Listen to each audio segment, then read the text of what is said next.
Welcome, folks. Thanks for joining us this evening on Team Fortress TV for the ESEA Invite Season 20 lower bracket finals between Froyotech and Team SoloUber. I'm Gecks, and I'm joined by Avast as well as Mathsad on production. How are we doing tonight, Avast? I'm doing good. I'm excited to be here for the lower bracket finals, and I think it's going to be a really good game. Indeed, it should be a good one. Froyotech, a team maybe some people a bit surprised to see down into the lower bracket, but this is actually the second season in a row that they've had to climb or try and climb their way back out of the lower bracket finals and land their spot into the grand finals. It happened last season against Ascent. Once again, they lost in the upper bracket final and got knocked down to the lower. They clawed their way back and actually ended up beating Ascent last season. We'll see if it's the case once again. They're going to have to get through Team SoloUber here first. Avast, I mean, kind of looking at our previous matchups here, of course, between these two teams earlier in the playoffs, they did play in the first round of the playoffs. Froyo took that pretty handily. Snakewater 5-2, Granary 5-3. Not too much trouble for Froyotech there. Yeah, I agree. But we haven't seen a weaker froyotech, honestly, than I'm used to seeing. And TSU has honestly been a team that's been driven to improve, has some really star-studded players with stuff like Sizer, who's a longtime player, and Zalox as well. And I think we can see a lot closer match than possibly what we've seen earlier in this season, in this upcoming finals right here. TSU's definitely got the talent to do so. It's just a matter of kind of putting it into fruition and taking down the mighty Froyotech. It's clear that they can indeed be beaten. And yes, you did hear it correctly. Zalox is going to be back on demo. You did have Block, who was playing in their first matchup against Froyotech, but you do have Zalox, as far as we know, is going to be back on demo this evening. How do you think that's going to play in TSU's favor, Avast? Oh, it's gonna be. I don't think anyone would say that Block is bad in any respect. He's actually proven himself to definitely be able to compete at the top of Invite, and but Zalox is a player that most people would agree has just a ridiculous amount of game impact. I know playing against him myself in this previous Invite season, he is just an absolute monster. He's earned his reputation playing with other Leviathans in the game, like Classic Mix-Up and the sorts. He's also even played with a previous iteration of a Banny team. I believe IT was it? And I don't think it was HRG. It was IT. Yeah, I think so. But he is just a really, really, really good demo and just absolutely knows this game inside and out. So I think even though it may not be it won't necessarily change everything about this game that we're seeing. I mean, we're still at the end of the day, it's going to be TSU versus Froyo. So, I mean, one player isn't going to make or break the team. Zalox is definitely enough to tip certain fights in the favor for TSU, in my opinion. Yeah, I think it will certainly play into TSU's favor. Nonetheless, I mean, it certainly doesn't hurt. Like we said, Block's still a fantastic demo man, but Zalox has just loads and loads of experience. Very, very good player. And we'll have to see how he comes out and performs tonight. But if we take a look at the maps that we have this evening, Gully Wash, Granary, and Sunshine. When you see those three maps of Avast and taking into account the two teams that we have here, what comes to mind first for you? Um, I'm definitely seeing, at least when we look at Gully Wash in particular, I see Gully Wash being a map that Zalox's reappearance can be really, really strong on. And overall, it's a map that Soldier Aggression in particular on the mid, and Granary as well, and even Sunshine, actually all maps I would say, are maps that can be really rewarded with Soldier Aggression, and TSU is a team in particular that I've noticed that playing against them and watching them, that Showstopper and Grape really, really, really love to bomb, and they also really like to follow it up with their scouts. So these are maps where, if anything, TSU Soldier Aggression could possibly win them some rounds.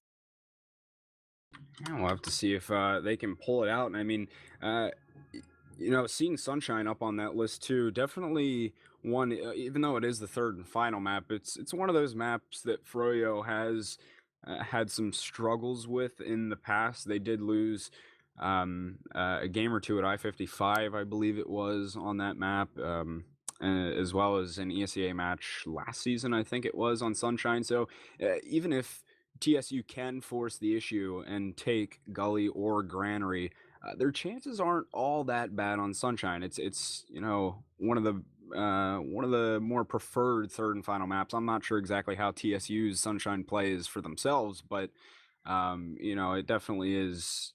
You would have to say one of the weaker ones for Froyo. Yeah, definitely. A lot of established teams have had trouble adjusting to Sunshine simply because they don't feel like learning the map, or they have fundamental differences with how the map is designed. But it's a map that ESU in particular, I think, has really adopted because, like I was saying earlier, their soldiers really like to be aggressive, and it's actually a map that really allows Demo a lot of free reign because of how much space that the Demo has between him and the opposing team for the most part. So I know Zalox also really likes it, or at least can perform very well on it if he doesn't necessarily like it. I know I personally like it. Um, so I think that it could be one of Froyo's weaker maps for sure, because I don't think they performed as well on it in the past. They had some of the more staple maps of the rotation. Oh, we'll have to see, if they can force the issue. TSU, it's certainly going to be a very tough game for them.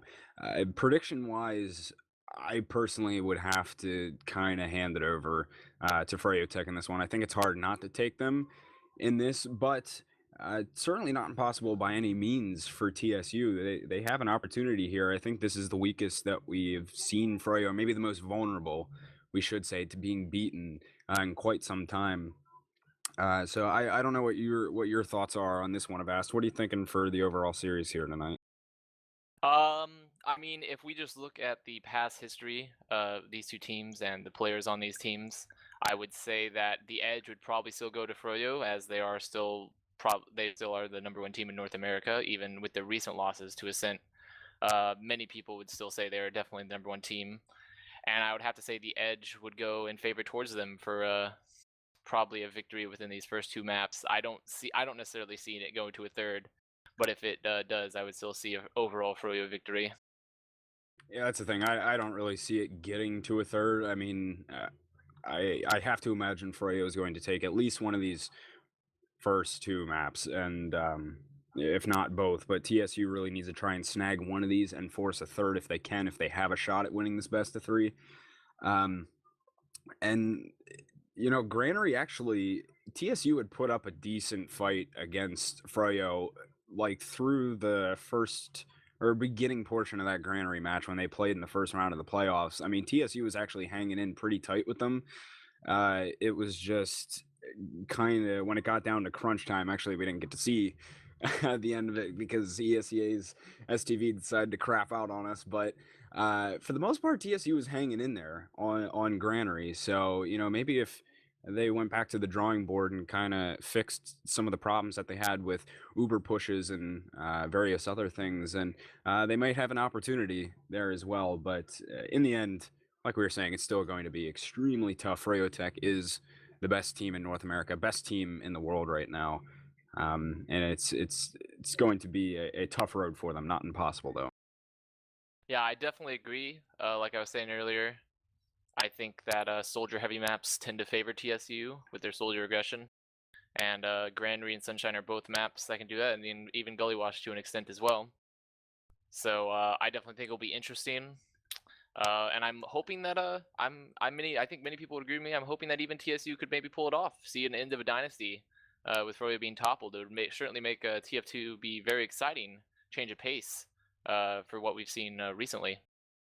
Oh yes, that would that would certainly mix things up. I can't even imagine the just the community reaction to something like that would be pretty ridiculous. We don't want to get ahead of ourselves here, um, because still Freya's got a pretty big upper hand here. I think they're quite heavily favored, but you never know. All dynasties must come to an end at some point, or at least we hope anyway. So, Froyo still they're searching for their fifth consecutive ESEA invite title this season. I mean, when you think about that in the grand scheme of things, these guys have won four, I believe it's four. Correct me if I'm wrong, but four straight titles these guys have gotten. Last season, they came back after getting knocked down to the lower bracket.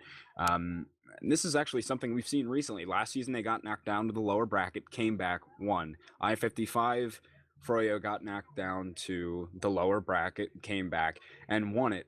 And I think sometimes when they get put in this position where they have to fight their way back, it's sometimes when they shine the brightest. Froyotech, they certainly show what they're made of in positions like this and claw their way back into it.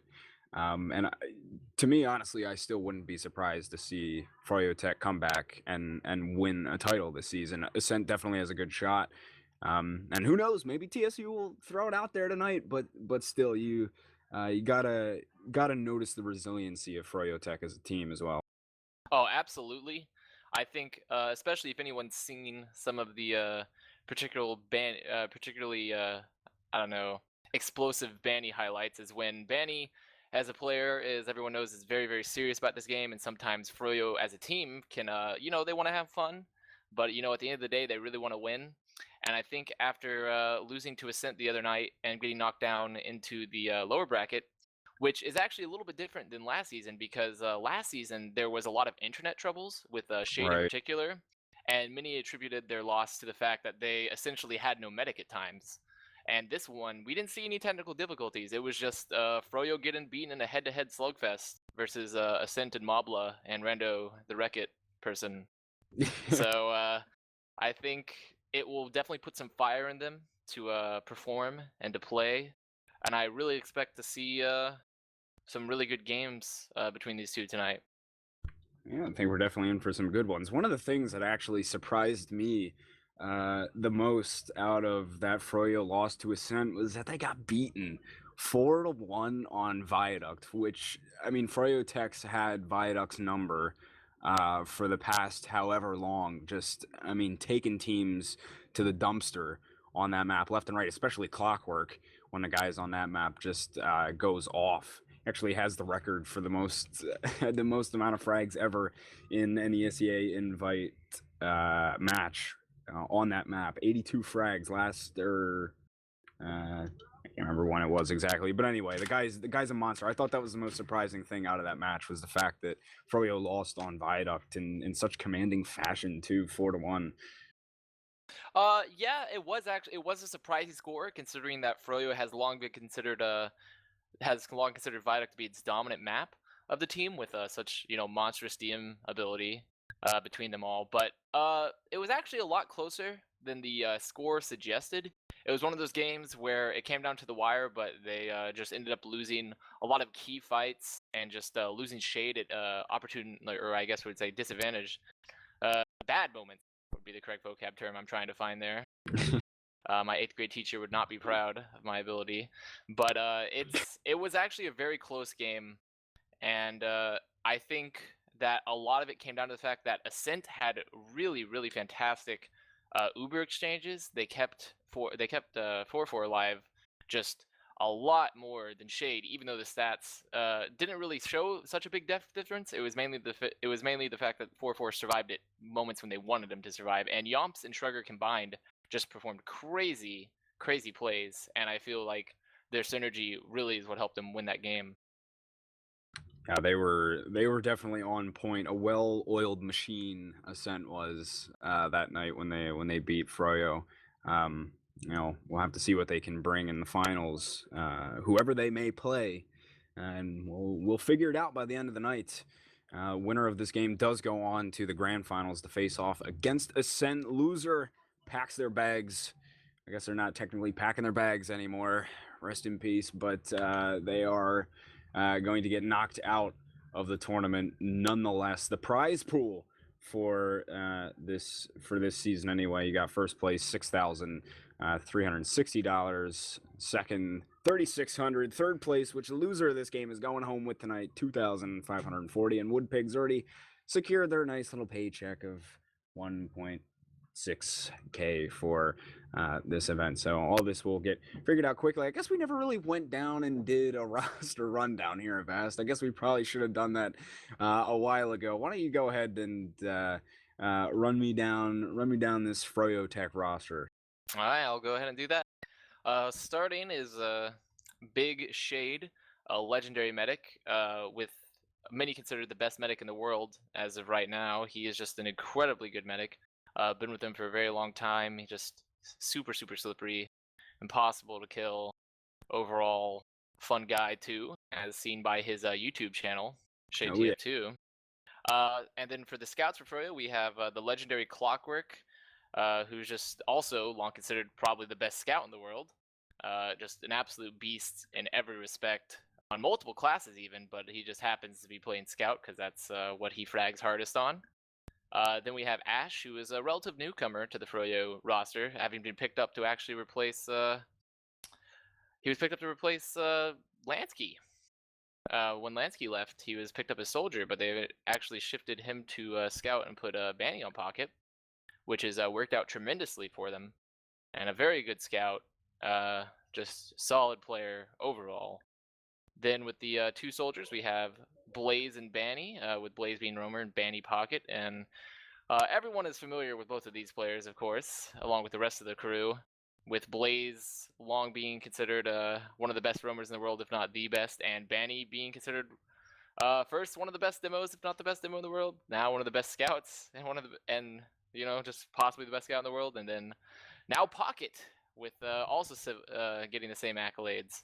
So just a great player overall, super smart. I honestly think that he's probably one of the smartest players, if not the smartest player that TF2 has ever seen. Then we have Duwatna Demo to round out the roster, and he's just I honestly couldn't give him enough praise for the role he fills, because sometimes he doesn't necessarily put up the huge numbers that you see a lot of the other invite demos do, but he makes up for it in every way because of the fact that he isn't really necessarily supposed to put up big numbers. He's supposed to survive and just be a really big supporting factor, low heal factor for his team, and he does it perfectly with some of the best pipes and some of the best survivability that you'll see in invite. Yeah, certainly a fantastic demo. Like you said, doesn't put up necessarily all those big numbers all the time, but is just a huge impact player for froyotech across the board. One of the best out there for sure. But that's froyotech, your as most would consider best team in the world. But I'll go ahead and go down the team SoloUber as well. TSU's roster, you have Ninja Nick on medic, also just one of the other top medics in North America. In the world. The guy is also quite slippery as well. Fantastic player. Zalox, who came back in on demo to replace Block, who we kind of talked about him before, still just all around fantastic demo man. He's been around the block quite some time now, playing up at this caliber of play.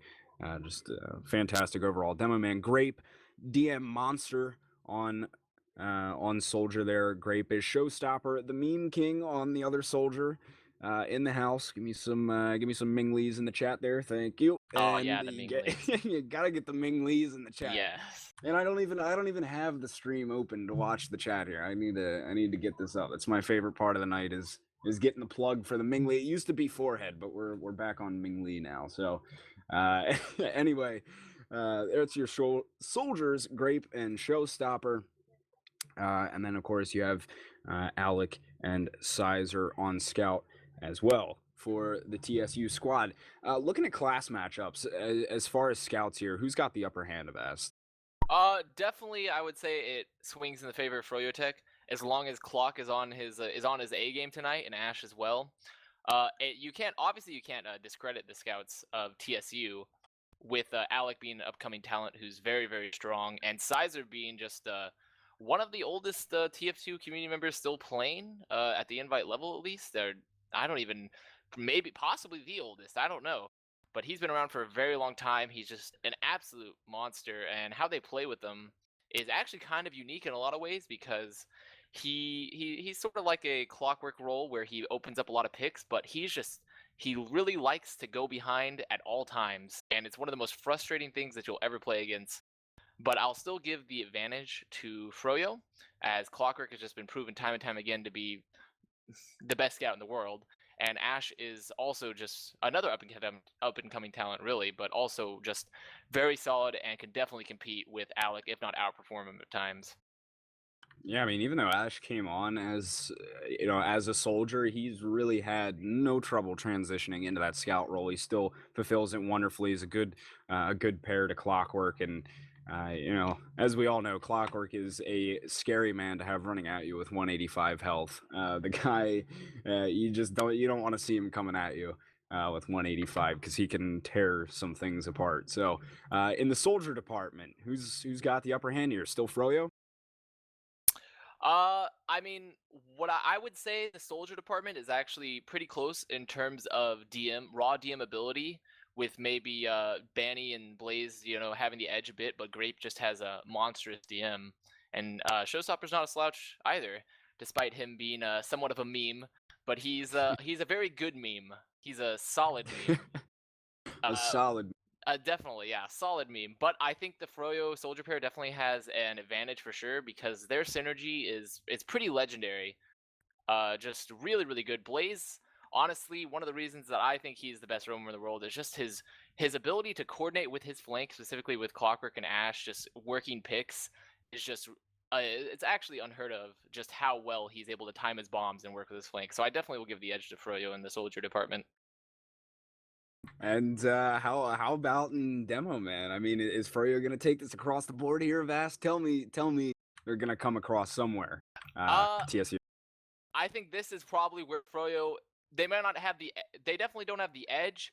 Now, would I say that Zalox is better than Dwatna? I think that is maybe pushing it, but I would say that they're super super close and almost I would actually wager to say equal in many regards. Zalox has played on top two teams in the world. He's played with Leviathans of gaming, not LG, but in this sense, a very good team with Mix Up before. He's even played with previous Banny teams. He's really, really good, and so is Duatna. So I honestly cannot declare a clear winner in the demo department. I would say it's pretty equal there.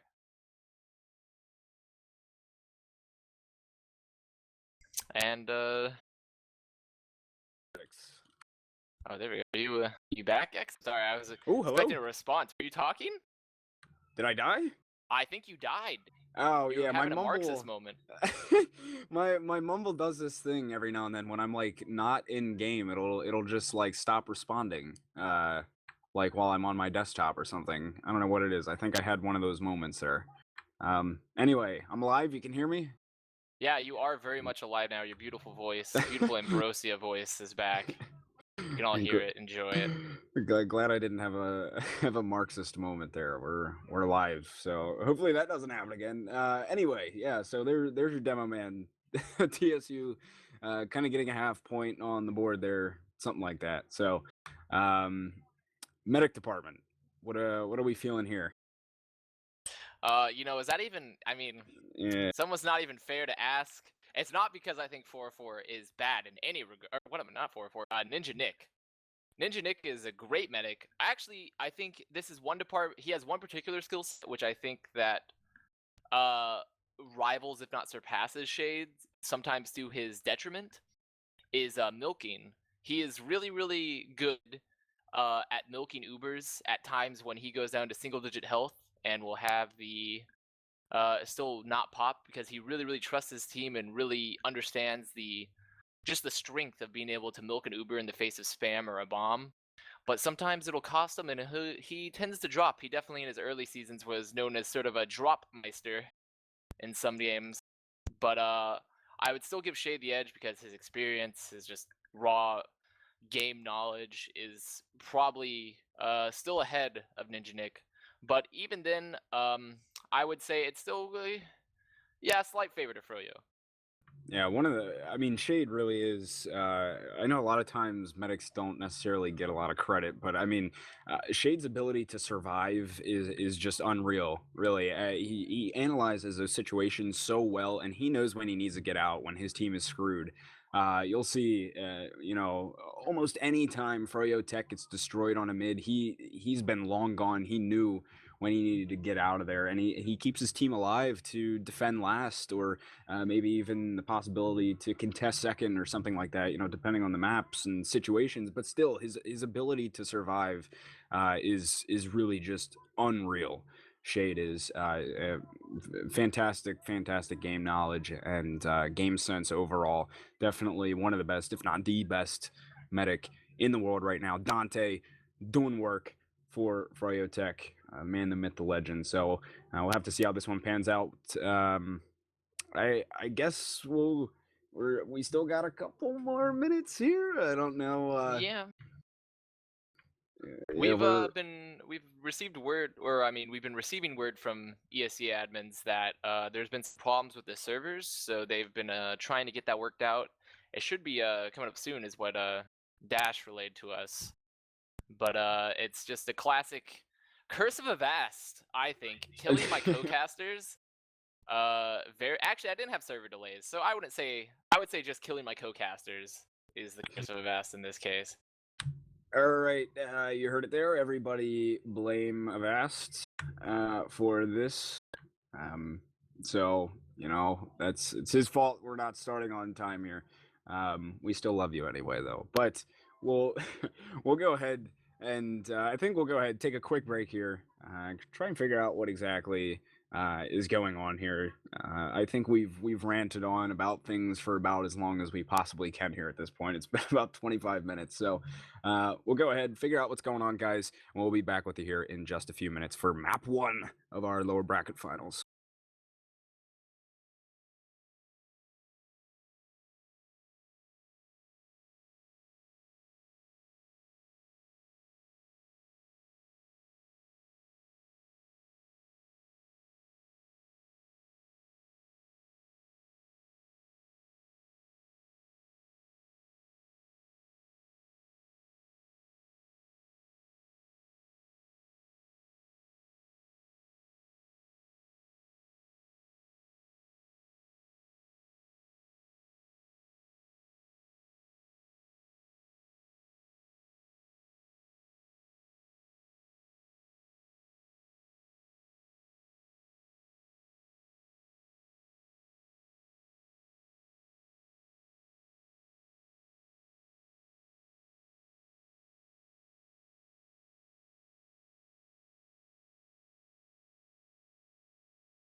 Alrighty, welcome back, everybody. Hope you missed us. I'm sure you did. We're back. We have some server info, and we're about to get this shindig started.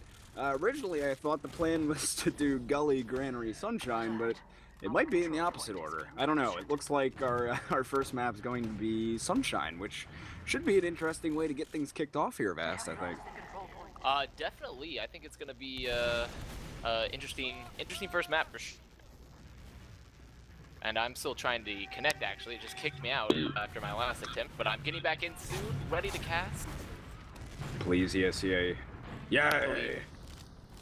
We're in. I'm in, at least. So we might be seeing some video games here rather shortly. Folks, it looks like almost everybody's in the server and ready to go, too, which is just warming to my heart, really. It's a great thing to see. Are these guys? It's live. I was gonna live say, Gecks. okay. They've started. We actually just have the Uber exchange here on second. Yeah, we do have the Uber exchange over here. Second score is tied 0-0. TSU is trying to push into this second point. Looks like they are going to force Froyo out. They've gotten 3 frags here already. Shade did survive. Blaze is very hurt, though, all the way back at last. Sizer's trying to push the issue on this upper right-hand side, but they do have 3 picks right now. TSU needs to move. They're already starting their move on into last year. Grape goes down initially on this push, though, and TSU's a bit hurt here. Showstopper looks like he might go down, but they've already gotten 3 frags here. Zalox gets 2 with the pipes. TSU standing on the point. They will pick up this first round here and take a 1-0 lead.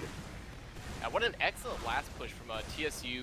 They had a really good exchange on second, actually, forced them off playing the height advantage, and then they went and played point really hard, which is, I mean, the staple of pushing any last point, and they picked Duatna, and they just played the point, forced them to come to it, and they won that last push pretty convincingly. And here we are on this next mid.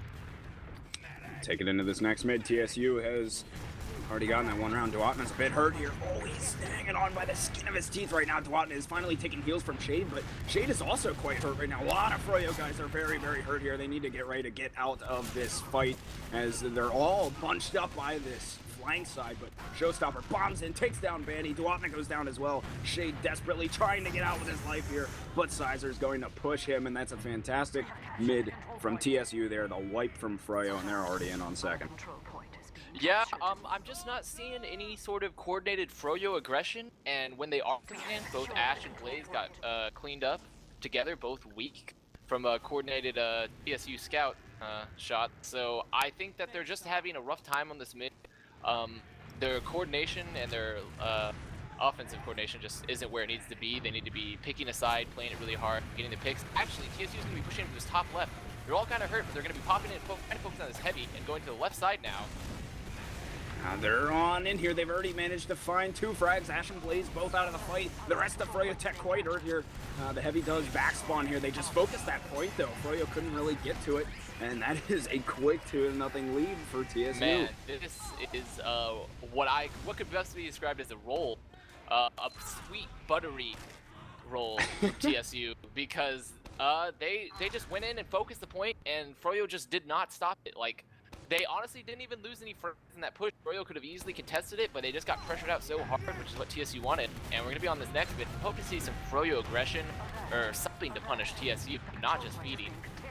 Yeah, last mid, they've really been struggling so far here. Big bomb in from the soldier, but he will go down here. So Froyo already down 1 here. A couple players on TSU quite hurt here. Ninja Nick down to just 13 health, trying to get the pipe. Ninja Nick actually gets Ash, who is just very, very close to taking him out. The rest of Froyo is getting destroyed here. Shade actually went down. And they're still in on this mid fight here. Banny's on scout here. Froyo's switched up their classes a good bit. It kind of took me till now to realize it. Yeah, what is this? I don't particularly know what their reasoning is for this. This is froyotech? very odd. I don't know. I really don't know why they've chosen to go with this lineup. I mean, Banny is a fantastic scout, and Clockwork isn't a bad soldier at all, but it's not their... I don't know, I don't think it would be their optimal lineup. It's certainly what they have been running with throughout the season. But it looks like TSU is going to be pushing through this valley side. They actually show something that's going to drop by a really good trap. And it's going to be Alec and Ninja Nick just leaving, both kind of hurt. They're getting chased out now. and it looks like they're going to be resetting on mid. I'm thinking Froyo's going to push through soon with that pick, though.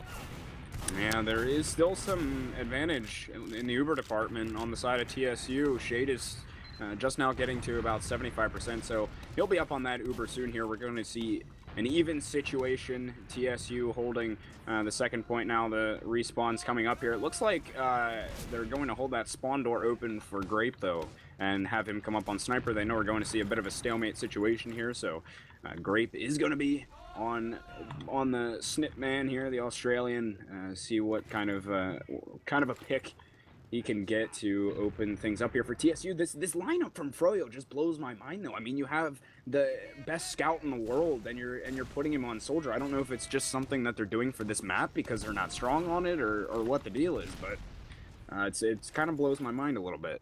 Yeah, I don't know the reasoning behind it either, since it doesn't seem to play to their strengths. But it looks like that's what they're going to be going with, and we're just going to be back on waiting for Grape to try to find a pick.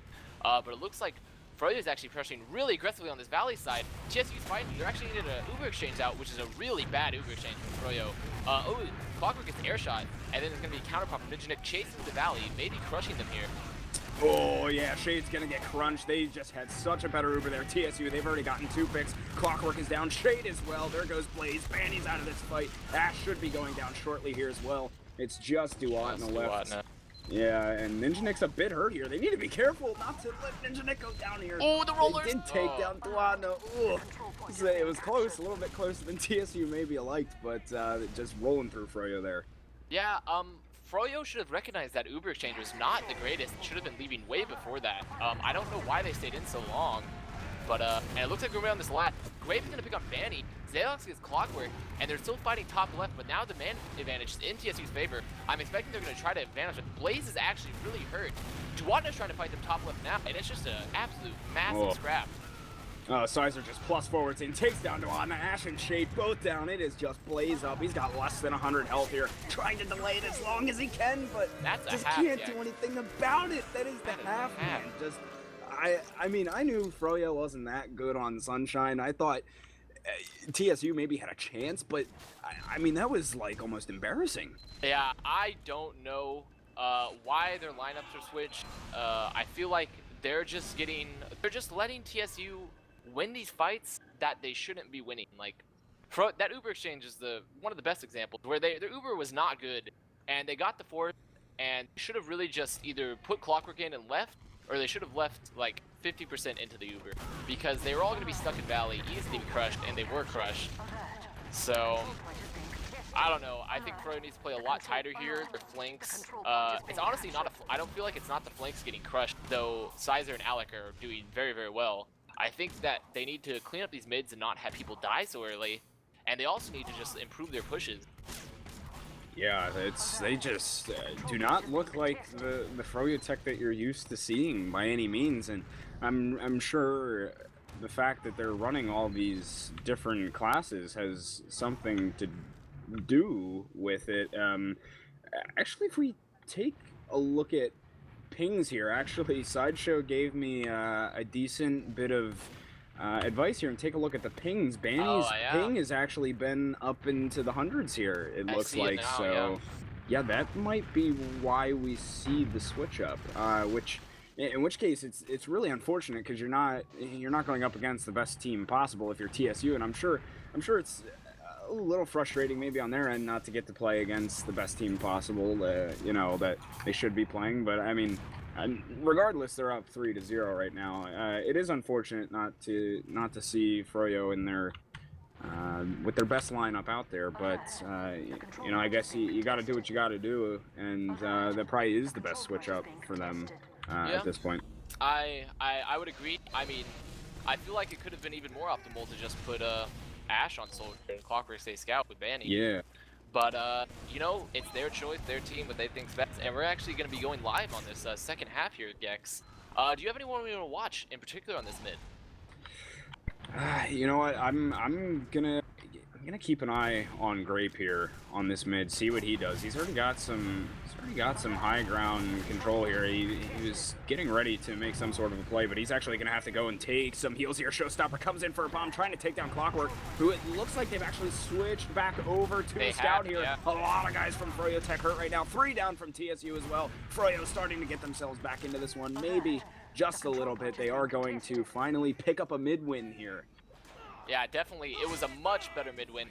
They pressured Grape really early on that right side. They make sure they didn't feed anyone. They played cohesively together. Banny doing a really good job, as he's prone to do on posture, just coming back and helping his medic with people in on them on this mid. And I think it's a lineup they really need, even with Banny being on 100 ping. Like, half this map is being in the air and falling down under them like a giant human bomb. So, as Soldier. So I definitely think this will be a lot better for them, especially after that mid. Yeah, they're definitely it's a step in the right direction for froyotech. Still got a long way back. Alex gonna pop the head of Ash off as he's on sniper. Clockwork gets taken out by Grape as well. So 2 down from froyotech. They'll have to back up a little bit. We're in an even Uber situation here. Grape's gonna go down though. Blaze gets that counter pick there, which is a pretty juicy one nonetheless. So Banny's gonna go and try and get Zalox, knocks him down to very low health. Very, very hurt. Banny gets a pipe into his face as well, so he's gonna have to back off here. But we see Clockwork up on sniper. Alex still rocking on sniper as well, as these guys try to open things up a little bit for their teams. Yeah, that was a good read from Ben. It's a shame that he didn't get that last rocket off, or he would have gotten Zalox and definitely prompted a push from Froyo. But right now we're just gonna see a sniper duel going down with Sizer also on NG. So I wouldn't be surprised if Clockwork actually tried to get the NG either, so they can spam it. But it looks like it's going to be Grape, very hurt, leaving there. They've actually opened up a ton of space for Clockwork to peek in, but they can just hide behind this point. Alec and Clockwork dueling it out. Looks like they've reestablished a holding pattern. And they do have a sentry gun over on that, well, what would be Froyo's right side here. They've got a level 3 up sitting over there. So we're seeing the old waiting game from the snipers here. Gonna wait it out and see what they... see who gets the tasty picks to start us off.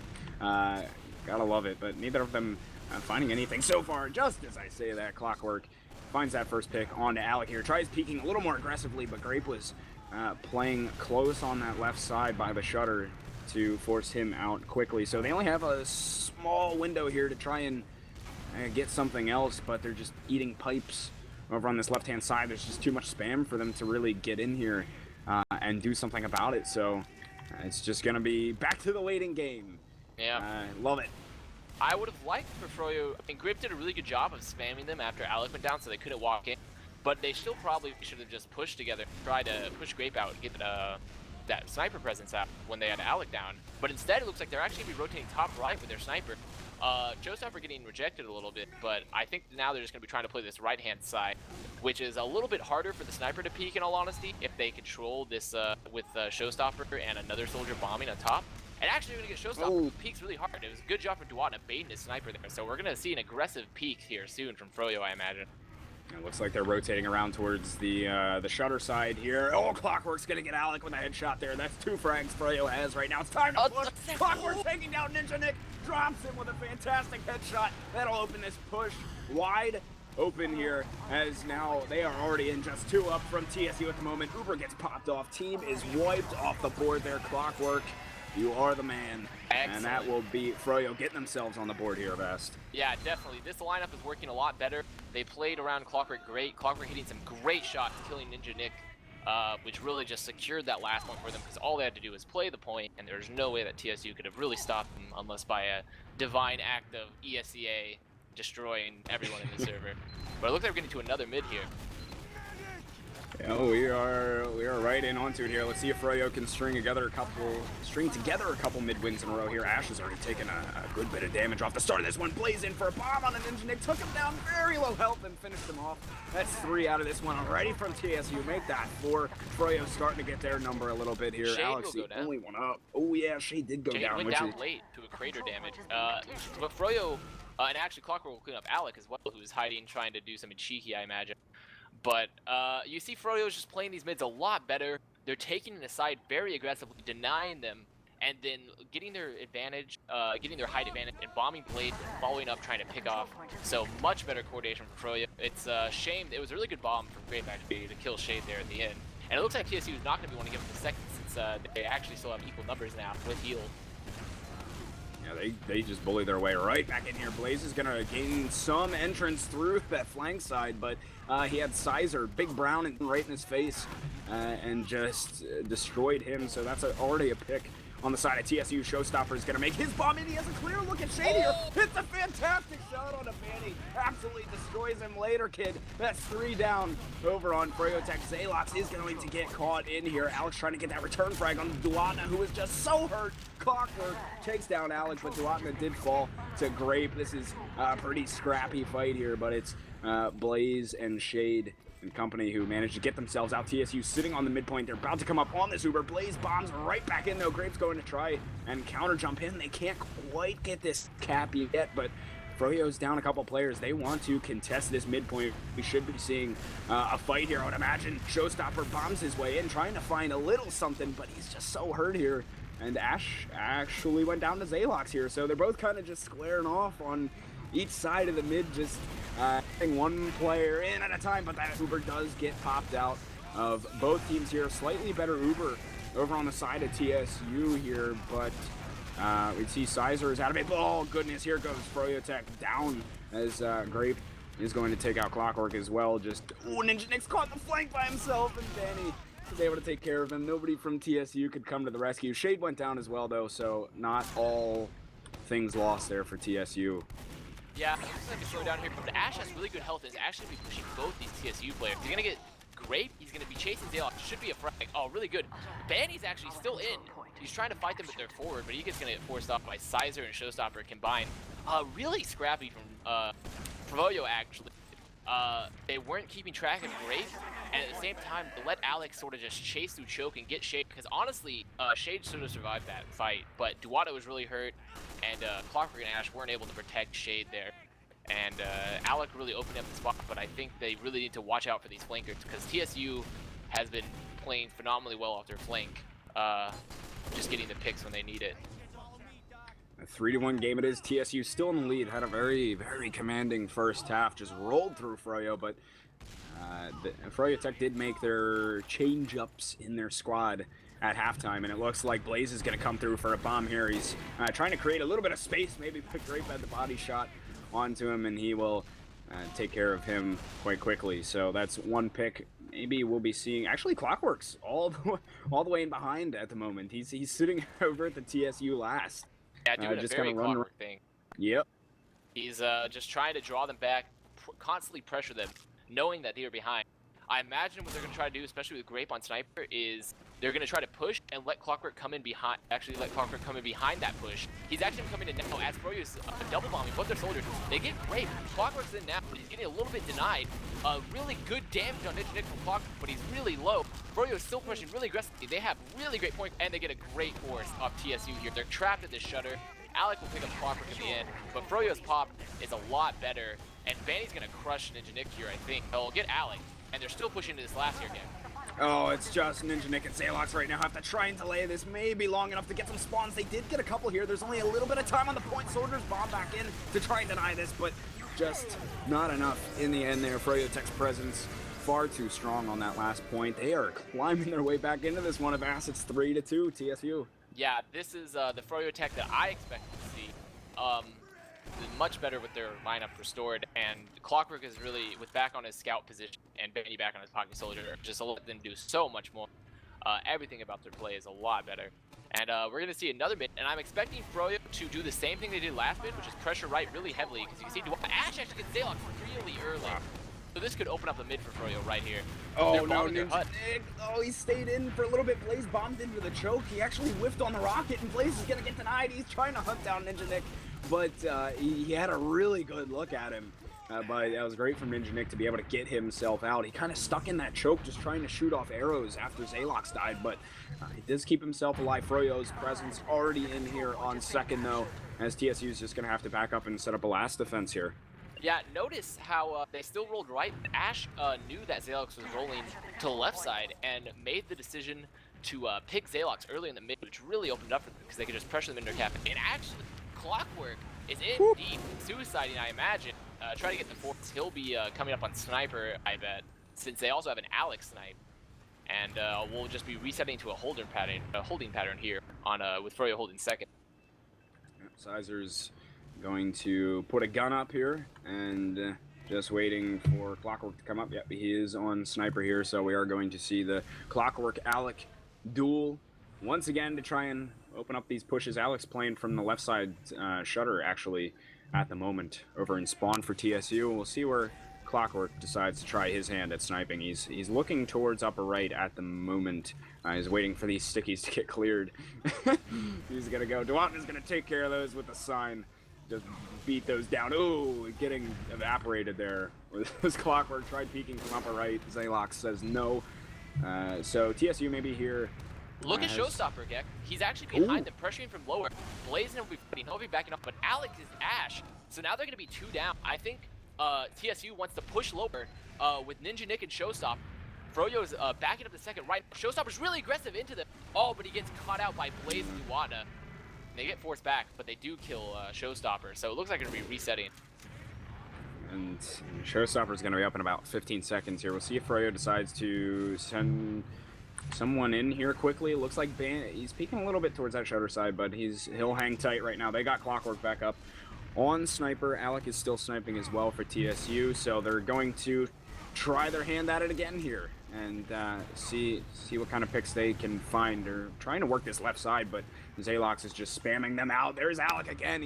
He finds Ash's head for a second time in a row here, so that's a pick for TSU. Zalox getting aggressive towards his lobby side here. It's a bit dangerous. He managed to stay alive, but still that one pick. Oh, and there's a body shot. Got him. Clockwork gives the LOL in chat. Yeah. Yeah, looks like I think TSU is going to try to take advantage of Clockwork being down. And Showstopper pressuring lower. He gets blazed. Showstopper's been doing this all throughout when they're holding lap. Zalox actually goes down to Bandy, though, in lobby. He's just a little bit too extended with Alec on Sniper and no support. So this will equalize it, and I don't think TSU is going to push. Froyo will continue to hold, and I imagine Clockwork back up on Sniper.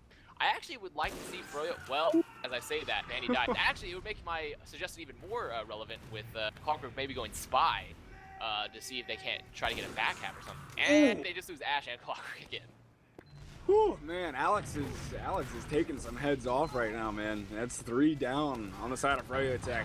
TSU will easily be able to regain entrance back out to the second point here. That's one way to get yourself out of last, is just by taking 3 heads off at a time and then just running on out there. But we still see an Uber situation here. Looks like TSU wants to bring it in through this flank side, though. Both Ubers are going to get popped off. Slightly better over on the side of froyotech, but they do have to flash around a little bit here. But TSU sitting tight over on this flank side. Sizer's deciding to get aggressive. Takes down Duat. Now that's a big pick for TSU here. They're down 2. Banny goes down as well. Alec and Sizer wreaking havoc on froyotech right now. Just absolutely destroying them. Shade gets himself out. They're not going to let Froyo get these forwards, though. If they do get any, they're already sticking it off. It's going to be bad for Froyo. Oh, no! Oh, goodness. This could actually be a push into last for TSU.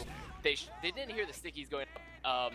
Zalox is a really big proponent of running the last very early. And here we're going to be fighting on this left side. Froyo double bombing. Oh, getting 2 picks. Blaze getting picked up. Grape getting Clockwork.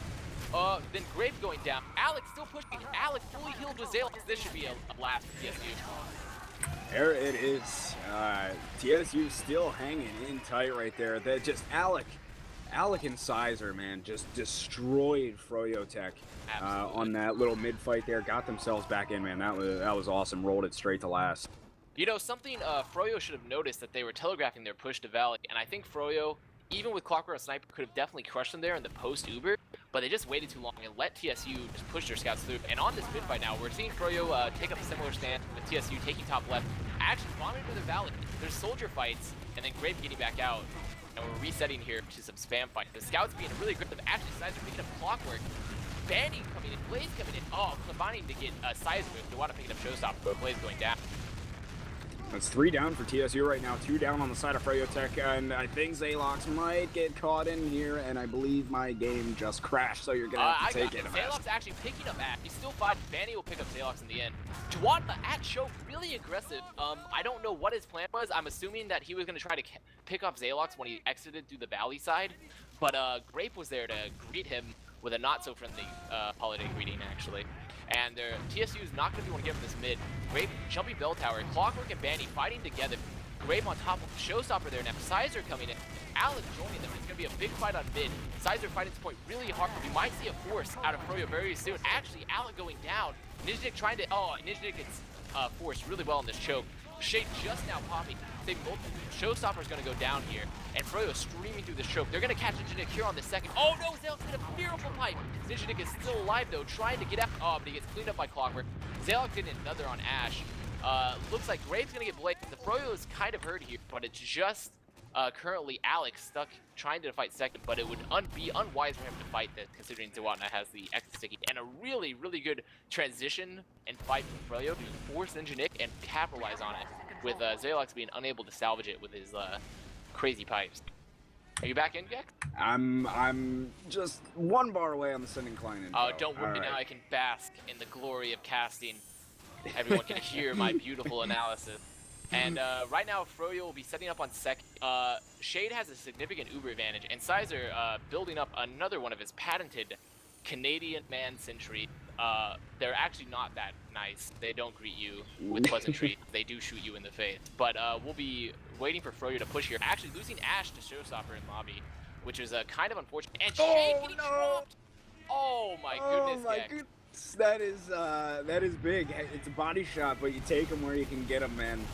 You take that all day long. That's a big drop. 2 down on froyotech right now. They have heals. They're essentially going to be at full Uber advantage here as well, TSU. So Blaze going down here, and there should be a pretty easy push out from TSU here. Zalox quite hurt though, actually. Ash is, yeah, he's in there towards last. It looks like he will get crunched by Showstopper and Alec, but they do have a full advantage here. TSU does. They're going to grab this second point and certainly get ready for a push in the mid. Yeah, that was a really unfortunate series of events for Froyo, with Ash getting picked early and then Shade getting shot by Alec, who's been sniping fantastic on this last. And TSU is going to be pushing this valley side. Some good spam coming in, but they're going to get Clockwork early.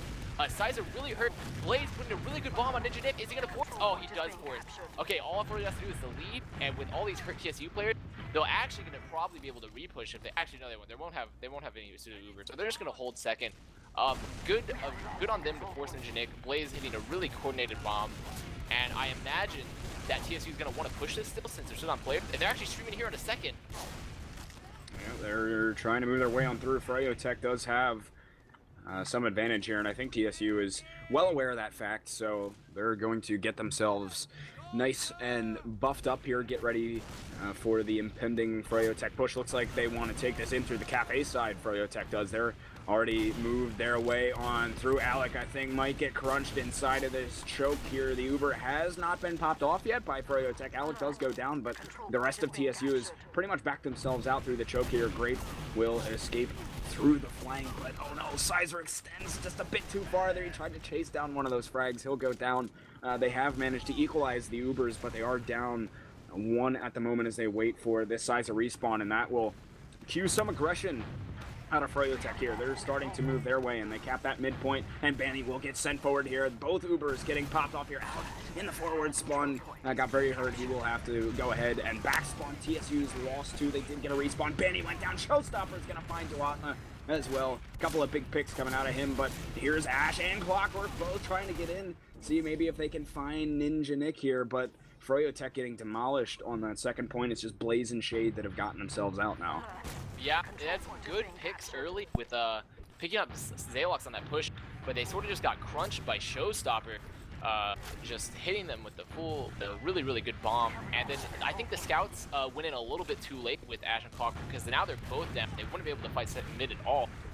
So we're going to see some peeking from Banyan a bit, but I don't think he's going to want to commit. We're probably going to set up a hold since both Ubers are equal. And I wouldn't be surprised to see TSU bomb here. Actually, the impetus is going to be on Froyo. So but I still wouldn't be Yeah. surprised to see a TSU bomb here, since generally TSU doesn't necessarily play that passive, especially with a round advantage like this. So we're just gonna have to see what sort of strategies these teams are gonna cook up.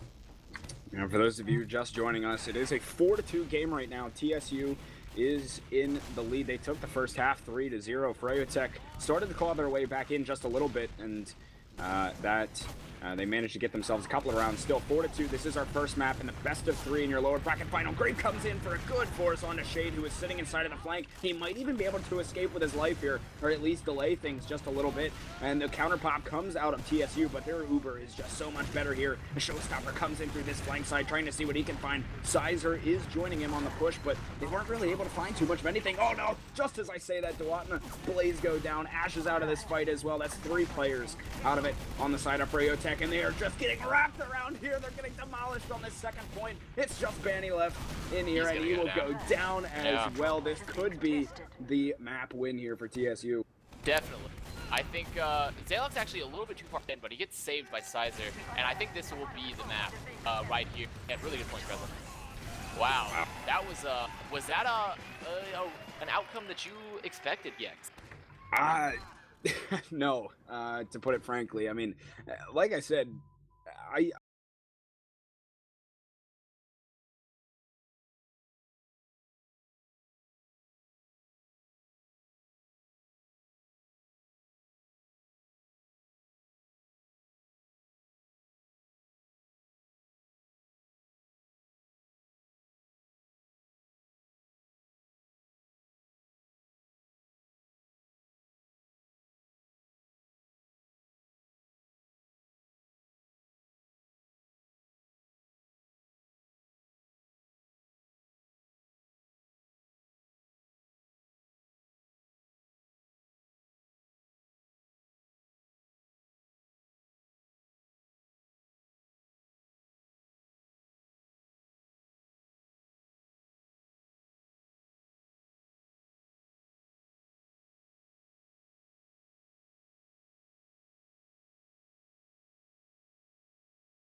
onto him, and it really helped them get out of that last point. So froyotech definitely looking a little shaky there. Sunshine never really has been one of their strong suits, so we will see how they get back into this. I'm not sure which map we have next year. It looks like it will be Gully.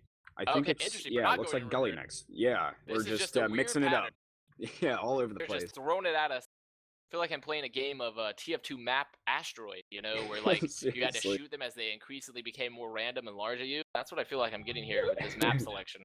Essentially, yeah.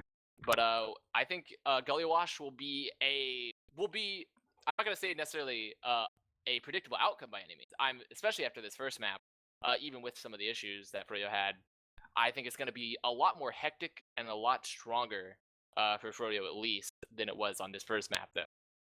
Yeah, I expect them to come out play much better on Gully. It's definitely one of their better maps. Sunshine is not. So, I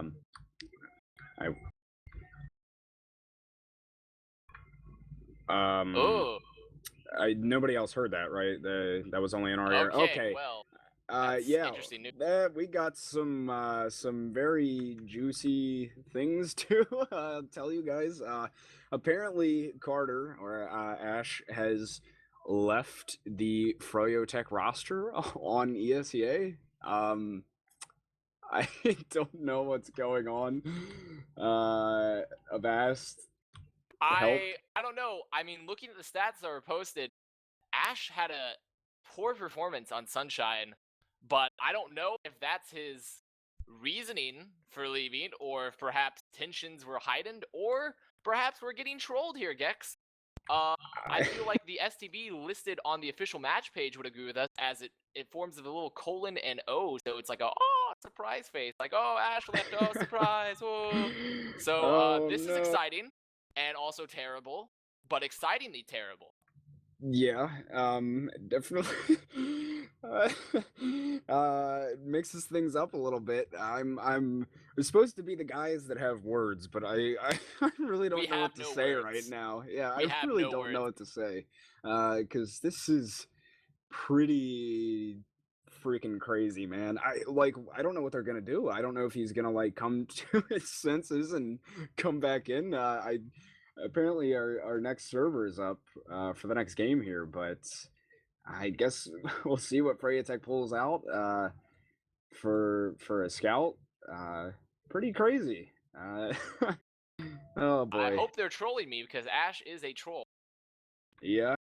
Um, well, I literally I just don't know what to make of this. It's I don't know. I'm trying to figure out what's going on here. Do we have okay. All right, sorry guys. We're trying to figure out what exactly is going on with servers and whatnot. We're trying to figure out which server we need to be in right now. Yeah, thank goodness for our production crew, the glorious TF.TV backbone, feeding us information like a Yes. helpless baby casters that we are, unable to do anything without Yeah. this vital lifeblood of information. Yes. Yes. We just sit here, lazy, and we wait for him to feed us this information. And luckily, shout outs to Mathsad, the man, the myth, the beast. He's been doing it all season long. So, but we are waiting to get into our next map. It will be Gully Wash for those of you that don't know, and TSU has won the first map in pretty commanding fashion against froyotech here in these lower bracket finals, taking it 5-2 on Sunshine, and a little bit of controversy to boot afterwards. I mean, does froyotech even have somebody else on Could their we see the roster? return of Bloodsire AA to Oh, play Scout? I would only hope so. I would hope he would run the Classic as well, his favorite weapon, to really dominate the team. Actually, I think this is a power move, really, from Froyo to get rid of Ash and bring in Bloodsire. So we can only hope, and also not hope at the same time. Oh man, that would be amazing. See Bloodsire make the return and elevate froyotech to victory here in 3 maps. And somebody sent me something. I saw this on the forums earlier, and I'm sure his butthole is quite clenched at the moment. Rain of Light, Oh yes. who bet 207.32 keys on froyotech this evening. I'm sure is clenching quite tightly Didn't at he the just moment. lose a massive bet as well on the Ascent versus Froyo game? I believe he did. Uh, He's spiraling into economic downturn. He is going to be living in a Hooverville, spawned from his own love of TF2 gambling. So this could be disastrous for Rain of Light. We might need a GoFundMe for this particular community member who will be living out of his own cardboard box soon. Poor guy. Oh man, I would be quite infuriated. Especially if it's because of the fact that Ash leaves the roster too. So we still don't know what's going on with that either. I don't even know what freaking server we're going into. No idea what the hell's going on right now. But we're chilling. We're having a good time. I'm having a good time. Yeah, lots of good controversy. Some cooking up some memes here and there. You know, we're chilling. It's a good night here on TFTV. Yeah, definitely Bloodsire saying in chat, actually, I'm good to go. So everyone prepare, get the Rambo music playing because we're getting a certified fragger into the server, I imagine, soon with Bloodsire. Certified. I hope he's not trolling because I would love to see him come back. Otherwise, we'll be sitting here because I really don't know what Froyo would bring in, honestly. Yeah, I mean, I'm looking at the roster here. There's not really anybody. I mean, you know, they have Seymour paid up. Bloodsire is not paid at the moment, but I suppose he could. And the amount of people viewing the froyotech, There's a lot. viewing lot. their team page There right are now. I people just see both names crying flying. and crying out of both laughter, or both of joy and sadness, I'm sure, from the saloon.tf match Oh, man. page. Just viewing this roster, I'm sure that it's essentially their Black Friday is pretty much what's happening here. Like, or not their Black Friday. What was the Great Depression day when the stock markets crashed? And, you know, various financial businessmen hurled themselves from the windows. This is the TF2 equivalent right here. Like this, I don't think it could get much worse for certain bettors than this particular moment. So it's not good. Black Tuesday, actually, I see it. Black Wednesday. I think this guy handcuffed is just trolling me. You know, I don't want to look it up. My mumble freaking Black died Tuesday, again. Kevin is pwned combo. I'm sorry, what was that again? No, my mumble died again. I was sitting there talking. It did the thing where it doesn't respond again. I'm like, Avast, hello. But okay, we're good now, right? You can hear me. We're kosher. Oh, you're still on the. Yeah, chat is trolling me here. You know, I don't want to throw out incorrect historical references here, Gecks, because I want this to be not only an entertaining stream, but an educational one for our viewers. Educational. That's what we strive for here at Team Fortress TV. We provide you with entertainment and some education as well, while doing so, and that's really part of the TFTV experience. We hope you've all enjoyed us this evening here so far. But anyway, God. I've enjoyed it. Yeah, we've seen some good TF2 action. Despite the delays and all the other things going on, I've really been having a hell of a time. Bloodsire in chat says Seymour will be ringing that's what for I see them. as well. So do we have a confirmation on if it is indeed Seymour playing, or anything from Froyo themselves, or something of that nature? Yeah, I don't think we have confirmed confirmation here yet, but I mean that really seems like the only plausible choice, unless Bloodsire paid up, really at this point, which he's not at the moment. So I don't know. This will make things very interesting, man. I would feel. I don't know of a single instance in the past couple seasons where a player in a ESEA playoffs match where thousands of dollars are on the line has left the roster mid-match. So yeah, I don't know. There had been some controversy with Ash in the past, with being a public figure type of things, but I don't think it would ever lead to a fact of him leaving a roster in the middle of a match. Yeah, I mean, if I had to theory craft, I guess I'm just gonna go out on a limb and say that it was the fact that his performance wasn't that well, and they really kind of got manhandled on Sunshine. I'm sure tensions were high, and people were saying things that maybe they shouldn't have been saying to each other. I don't know. Maybe Ash just got fed up with it, but that could change the tides here quite heavily. I mean, Seymour is very good. Last seen playing on the Madman roster, which is a beloved roster that which actually several beloved community members of Pharaoh and Blank and such had played on. You Must Mike as well, also another certified fragger. Seymour very good. Another advantage of Seymour is that he has a very bald head, and they could rub it for good luck because they will need it. Because I'm sure Showstopper is feasting, just absolutely feasting upon the Froyo, Froyo fears right now, just consuming, really. Oh yeah, if we know Showstopper like we know him, I'm sure he's just, like you said, just having a feast at the moment on that. So still not sure exactly what the deal is with servers or what's going on, but we're just we're chilling. Oh, okay. Of course. yeah, people are AFK that should be taking care of servers. So, yeah, all right. I guess I don't know what games can we play about. Can you play piano? We could do a little ditty, and we could talk about a variety of just play me off of the stage here, just play each other off, really, If because only I knew. this is quite a fiasco, I would say, but a fun fiasco, a fiesta fiasco, the double F. And I'm sure Froyo would like to put another F in there. Well, if we include Froyo, that's 3 Fs. Yeah. And if we include the Fs that Froyo are probably saying right now, that's 4 Fs. Yeah, I'm sure there is many Fs coming out from Froyo's mouth at the moment. So, yeah, we're kind of getting things minute by minute here. I'm just having a hell of a time reading the chat here from everybody. Yeah, This is definitely. great. I feel like of any moment, this is a moment of Ming Lee, where we can stand in Yeah. solidarity and Ming Lee with each other. Yeah, can we show appreciation for Ming Lee, the god of TFTV, Oh, and people are the pressing F Overlord emote. to pay respects as well, Gecks. I forgot Oh, about that F to pay respects. Yes. Yeah, lots of Fs.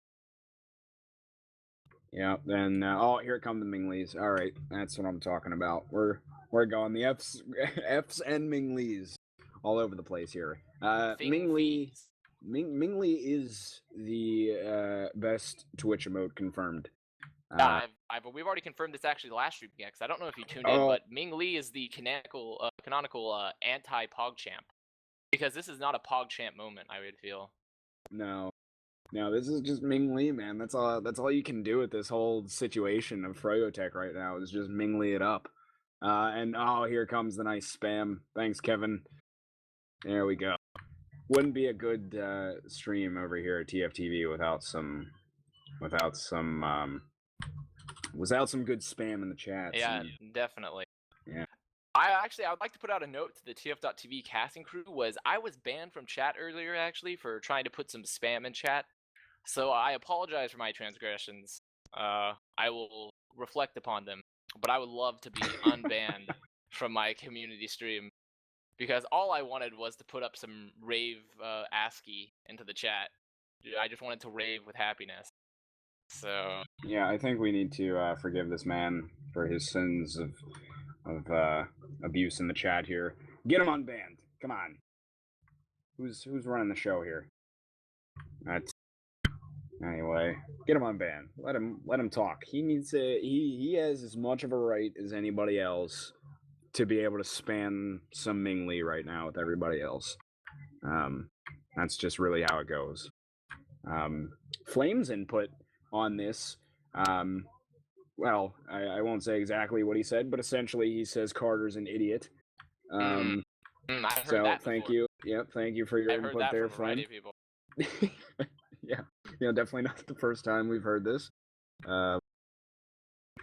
So anybody else that wants to, anybody that's got me on the Steam, feel free to throw over your input and give us something to talk about here. Man, I'm loving the Ming Lee though. This is great. I wonder what outside people think when they come to a TFTV stream and see this. I really wonder. I'll tell you what they think. They think, wow, what a great community. What a beautiful casting crew, actually. That's right. Like, if anyone can have faces this good as the face of their community, obviously everyone is enjoyable, welcoming, intelligent, eloquent. Yeah, eloquent. I like that. Yeah. So I think people looking on this, they may not see a lot of video games, but you know what they do see? They see a lot of heart. They see a lot of heart, Gecks. And that's what really matters. So, Gecks, I think your mumble died again, because I'm assuming that you were supposed to be talking. I don't hear you. So, everyone put some RIPs for Gecks, because once again, he's died, I feel. And I'm here solo with you, stream. And Am I back? Yes, you are back. Oh my god, dude. Okay, does anybody know why my mumble just decides to randomly stop responding while I'm sitting here? Maybe it's because I haven't updated it for a while. I don't know. But dear God, somebody help me, because it happens all the time when I'm on my desktop. Anyway, so if you hear me awkwardly not respond to him at any point, I'm not being rude. It's just my mumble deciding to take a nice dump on me, hot and steamy. So yeah, well, um, still waiting on a server here. Yeah, definitely. I don't know. This is actually, I feel like this is unprecedented. Killing so is, we've also received news that Killing, our trusted admin, one who has guided us as a shepherd, is AFK, so has we are failed running us. around like chickens with our heads cut off. So hopefully we can get back to some of the administrative staff of ESEA, because right now we are currently unaware. Yeah. So that's cool. Somebody in chat said Spotify. Make sure it's not open. I wonder if that's what's causing it. Maybe. I don't know. I'll try it out. Oh. Okay. Mathsad Oh, well, tells fix me that, Gecks. Spotify's it too. What the hell? All It's right. making your mumble spotty. Ha! Yeah. Ho ho ho! Top of the kick. Oh. Yeah. That was a good one. Good one of that. I know. I've been working on that one. That's actually was a note next to my floor, because actually, in case the stream isn't aware, I actually had to move my PC before this cast into my room out of a common area in my house, because I'm back home for Thanksgiving break here in the U.S. and I can't cast out in the common area, so I had to move my PC back into my room, and I'm on the floor with my monitor on a plastic crate. So I am doing the Detroit cast right now. I'm sorry for anyone that's from Detroit, but that's just the adjective I will use to describe it. Oh man. I'm sorry, I was totally I was sitting here reading things. I didn't hear anything you said, Avast. I apologize. It's okay. I I've don't know told if you you made before, it. Gex. You're beautiful, so you can have mistakes. Yeah, I was somewhat spacing out. There's like people messaging me, handing me their inputs on all this stuff going on right now. Terry is telling me it's actually a rule in the contract to be an ESEA TF2 admin. You have to be offline when people need assistance, Oh, especially during is that an invite addendum? playoffs. Yeah, Yeah, I'm I sure that's guess an so. addendum. That Ah, must be yeah. it. I understand now. He does, you know, he doesn't want to break the contract, so understandable. Yeah, I mean, I'm sure he's locked in for a NDA type of thing, like non-disclosure agreement on the rules of that contract. So I wonder if an insider got us into those exclusive rules. He's probably in an AA as well, a non-assistance agreement. So there's a lot of legal jargon being thrown around here, and we're gonna attempt to maneuver ourselves through this in ESEA Legal Rulings 101, presented by Gecks and Avast. So we'll be working through here, right in the textbook. Yeah, we are. We told you we try to educate here over at TFTV as well as entertain, and we're giving you a mix of everything here tonight. Really, it's if you have some friends that aren't in here, they need to get in here and experience, you know, the entertainment, the memes, the education, because they're really missing out. If not, to be honest, and we're really missing out on some freaking video games, man. The hell's killing? Come on. Definitely. Well, I mean, honestly, we're all missing out on video games, but I don't think any video games are getting played to really be missed out on.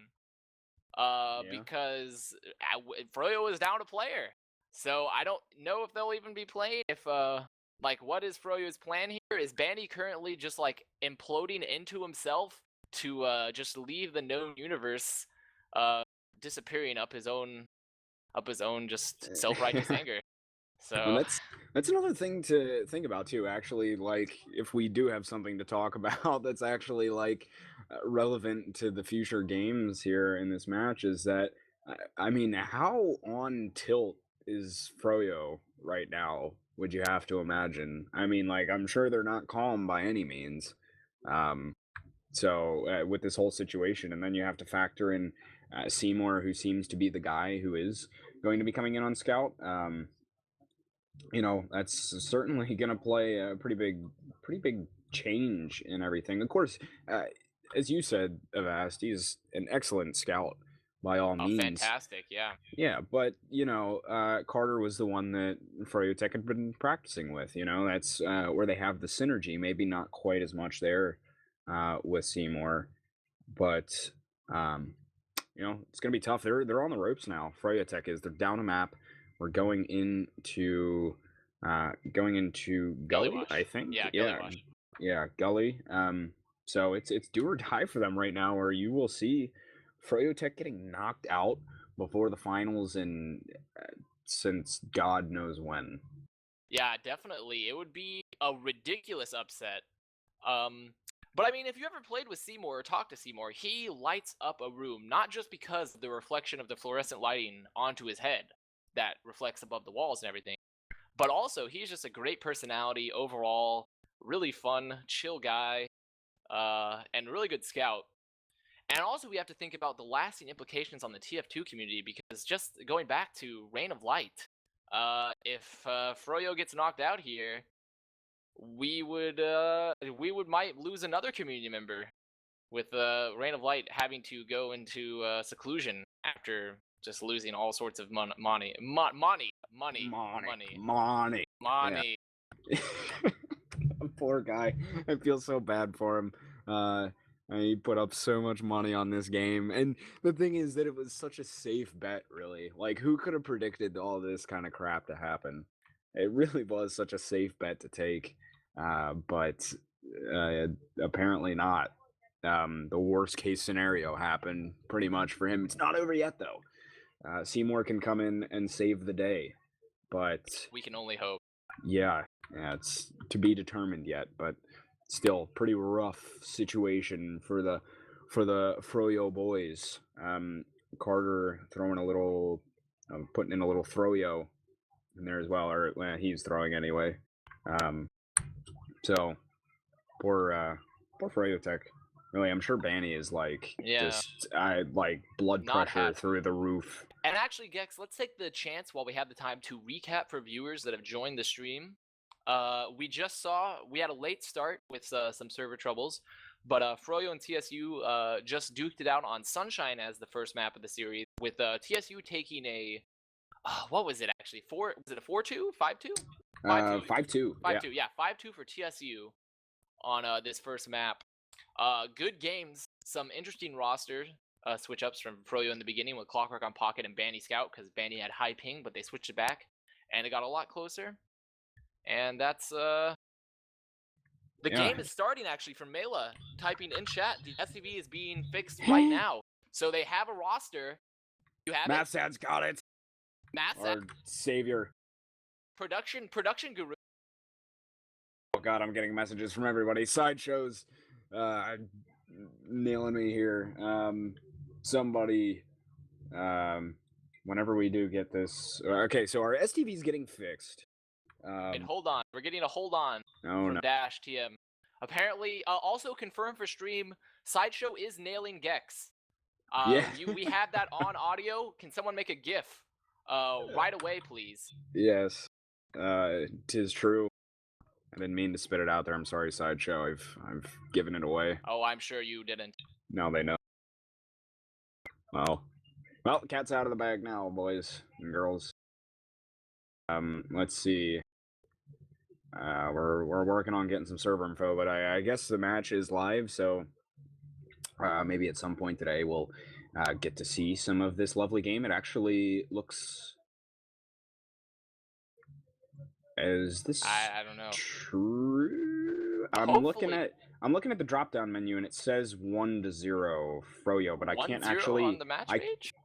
Yeah, I can't actually get to. Oh no. We okay, I am on it. Okay. I think Froyo is up 1-0 right now. Okay, well, I want to get in and see this very quickly. Also, yes, I'm aware that you can't make a solely audio file a GIF. Okay, well, you could if you included the intro page, guys. You're just nitpicking here.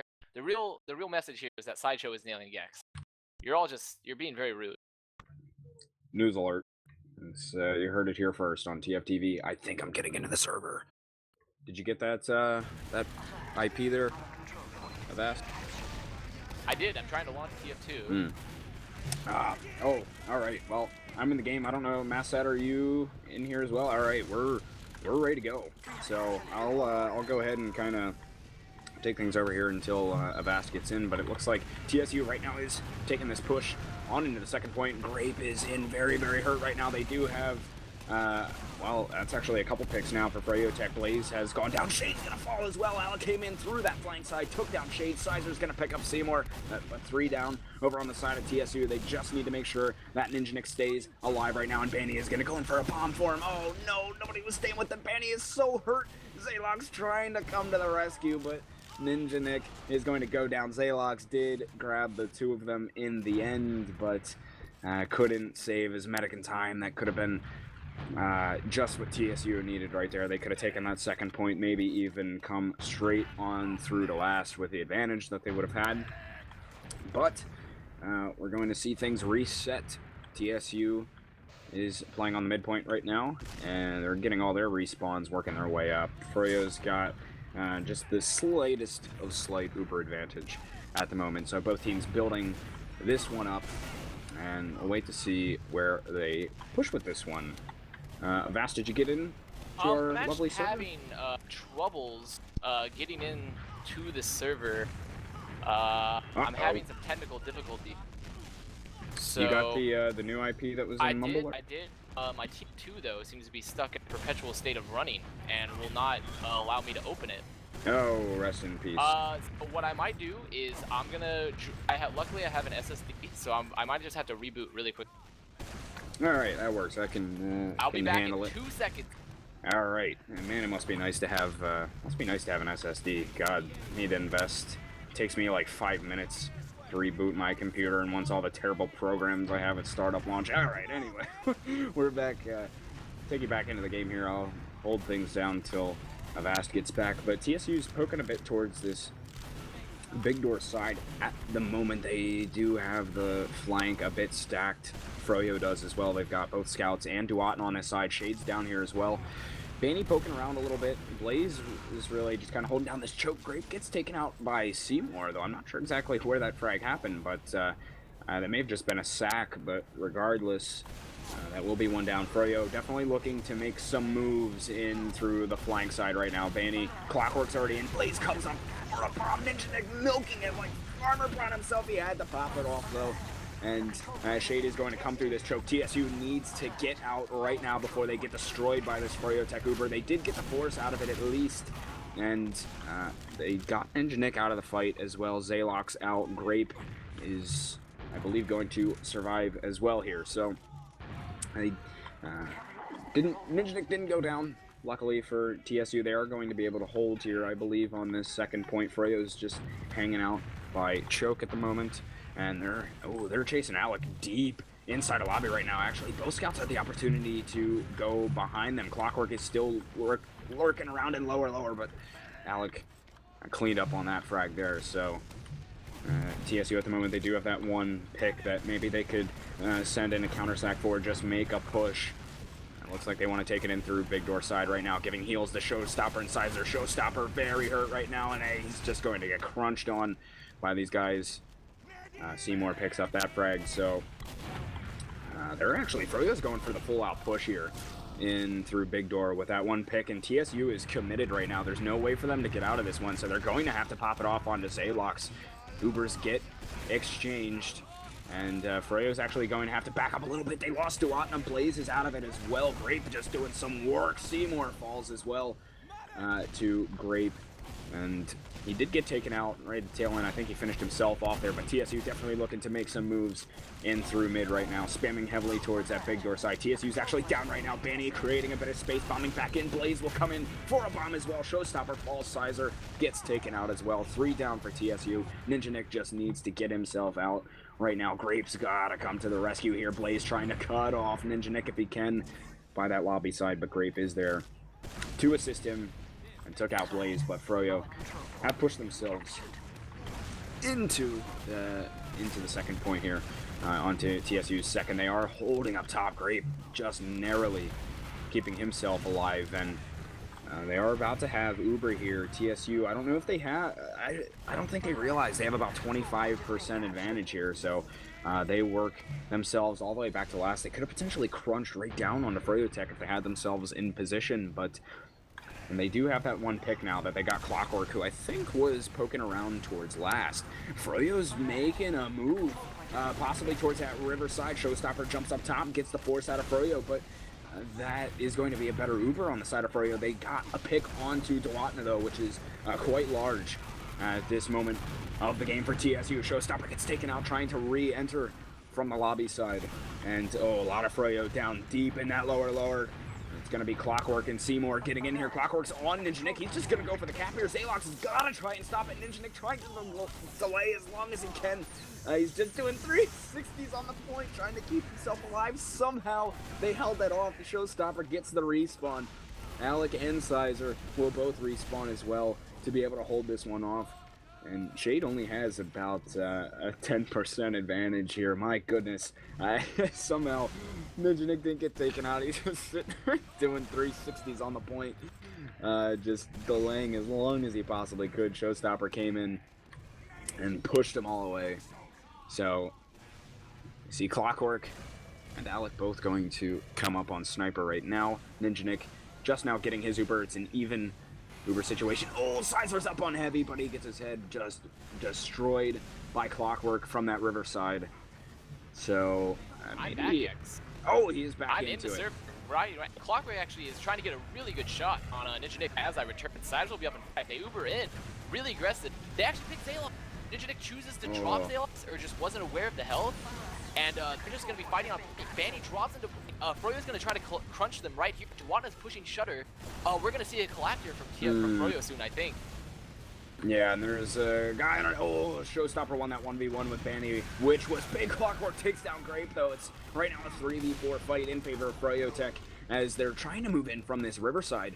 Froyo is, and the heals for TSU, the health, not too good. At least on Showstopper, he's down underneath the point with very limited health. But, I mean, TSU just hanging on by the skin of their teeth there, but they did manage to pull it off. Yeah. Still, ad here for Shade. Yeah, definitely. One thing is that actually having Clockwork there and Sniper and not getting a pick before the push actually hurt them a lot because Banny did really good at killing Zalox and then drawing their Uber to point.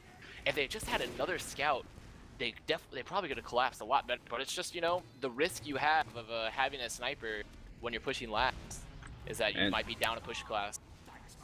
Looks like we got Blaze up on Heavy here. The Heavy push from Froyo. They're going to pop this in through Shutter. They send Banny on in. They got Blaze on Heavy as well. There's a Sentry Gun over on this left-hand side. Seymour wins the 1v1 with Showstopper. They take down that Sentry rather quickly here. They've only found one frag so far, and actually Clockwork got taken out, so it is a 5v5 fight, though. TSU melted here. It's just Zalox and Ninja Nick. Zalox gotta hold it off. He can't. Seymour just stands on that point. Froyotech now up 2-0. Yeah, Blaze doing an excellent job doing as the walking turret, just coming forward and mulching players. It was actually excellent that they had a Pyro when they had a Heavy because Pyro just gets destroyed by hit scan, especially with Heavy level hit scan. And we're getting here to another mid with Dewatna getting Zalox really low very early, and they're going to take right side very aggressively, I think, and push it.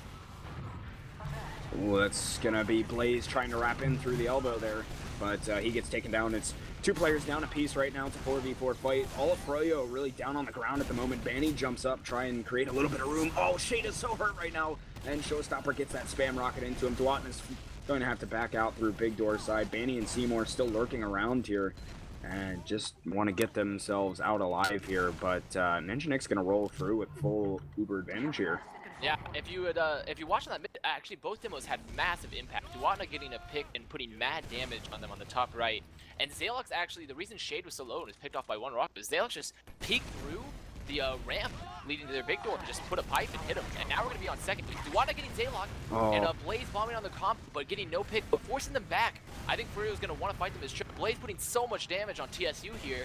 There's no way they're going to let them not force here. Like, okay, they first or early. They're probably going to get Dewatna. Banny's really hurt, but he'll get out, connect with Shade, and I wouldn't be surprised to see Froyo just go back to last year. They're down 2. TSU has a lot of point presence, and it's not worth it to bleed another. Clockwork does pick up Sizer, though. And won that 1v1. Banny was coming, even if he didn't win the 1v1, Banny was coming to save him shortly after an exchange on the frag. But still, TSU getting the second point. froyotech has got a pretty decent amount of advantage here, about 50% or so. Banny already jumping in, trying to create a little bit of room. I think he's going to keep Zaylox crunched right in there. That's a great rocket from Banny. Sent him right up into the sky. That's 2 down for TSU at the moment. Zaylox and Great both out of this one. Froyo wants to roll through here, sending Hellfire Sizer into Showstopper. by the way, Gecks. Oh, He's gonna yes. be looking for a pick. He'd actually get shut down though. Oh, but Ninja Nick's gonna get blasted by Banny there. Showstopper goes down to Clockwork. That's a big pick to get Ninja Nick right there. As now it's Froyo. They're on second. They're gonna grab this point, and they'll have a lot of advantage to work with moving into last. Yeah, definitely. Really good push from Freud. Banny and crew read it really well. Getting that great first from Blaze earlier, and then just re-pushing, getting good picks up top. Banny just pushing, just really being the catalyst for that push all the way. Now, Froyo has at least a good 20% Uber ad, and I imagine they're really going to want to use this. But TSU is setting up some, has at least the sniper from Sizer, and they'll be trying to look to kite this pretty well.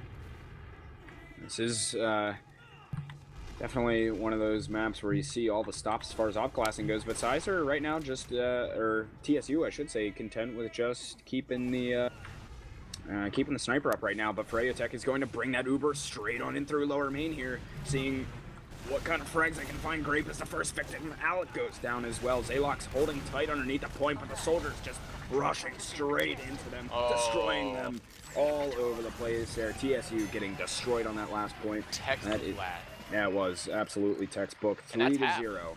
Yeah, 3-0 So Froyo. we see a reverse of the first map here in the second.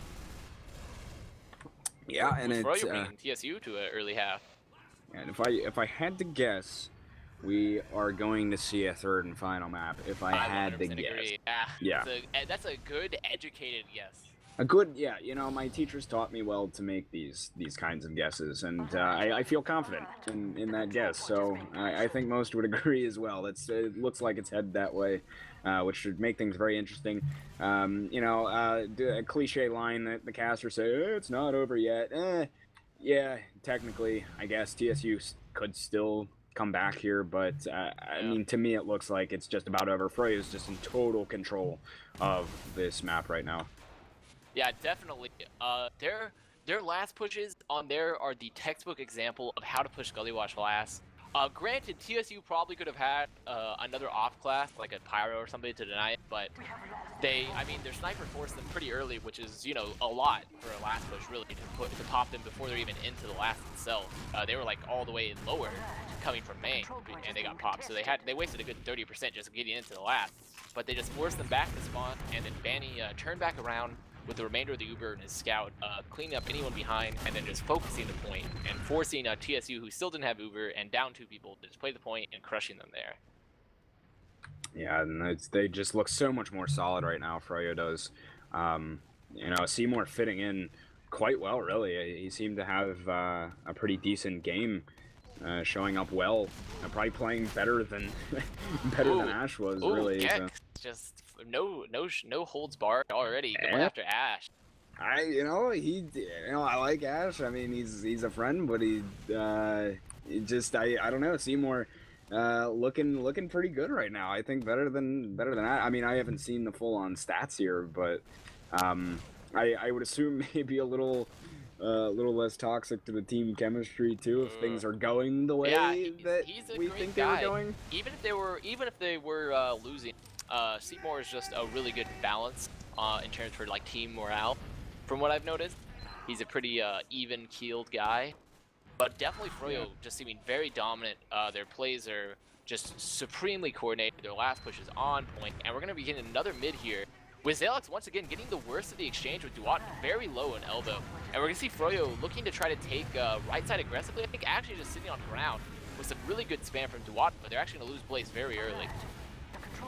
Yeah, it's one player advantage in favor of TSU. They've got the high ground. Froyo's just sitting over in Big Door right now. They're all on the ground. I mean, they don't really have too many people to sit there and spam down at them. They actually got Benny with a pipe somewhere, so that is going to be another pick. Grape got taken out as well, and TSU looking to move in now through this choke side. Both teams have the Uber as we speak. Couple players up top. Showstopper's going to jump. Blaze gets rocked there by Showstopper. He gets taken down very low on health. Sizer cleaning up on that frag, and that's a one-pick advantage for TSU as they try and take some high ground here on this second point. Clockwork very hurt on the low ground as well. He should get taken out here. Maybe only has 22 health.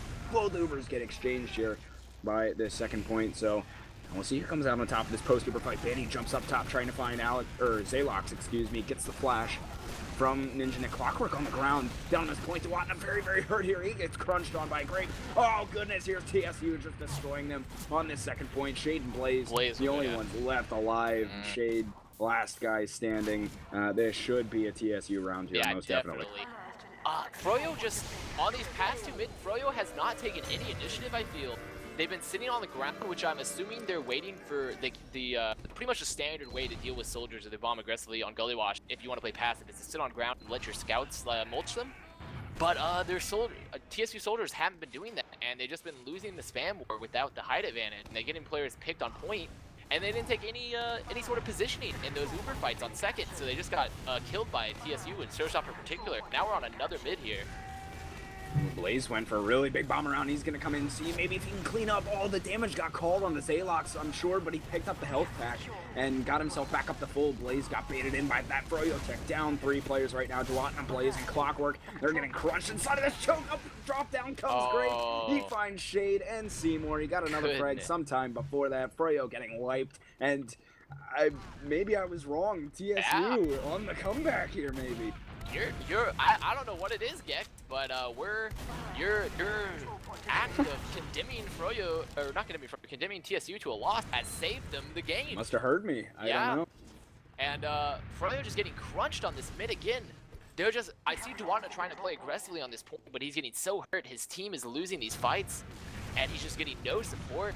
And Babani gets a really good pick on Sizer and Lobby. Good coordinated spin. They're probably going to lose Alec as well. Oh, fantastic from Froyo.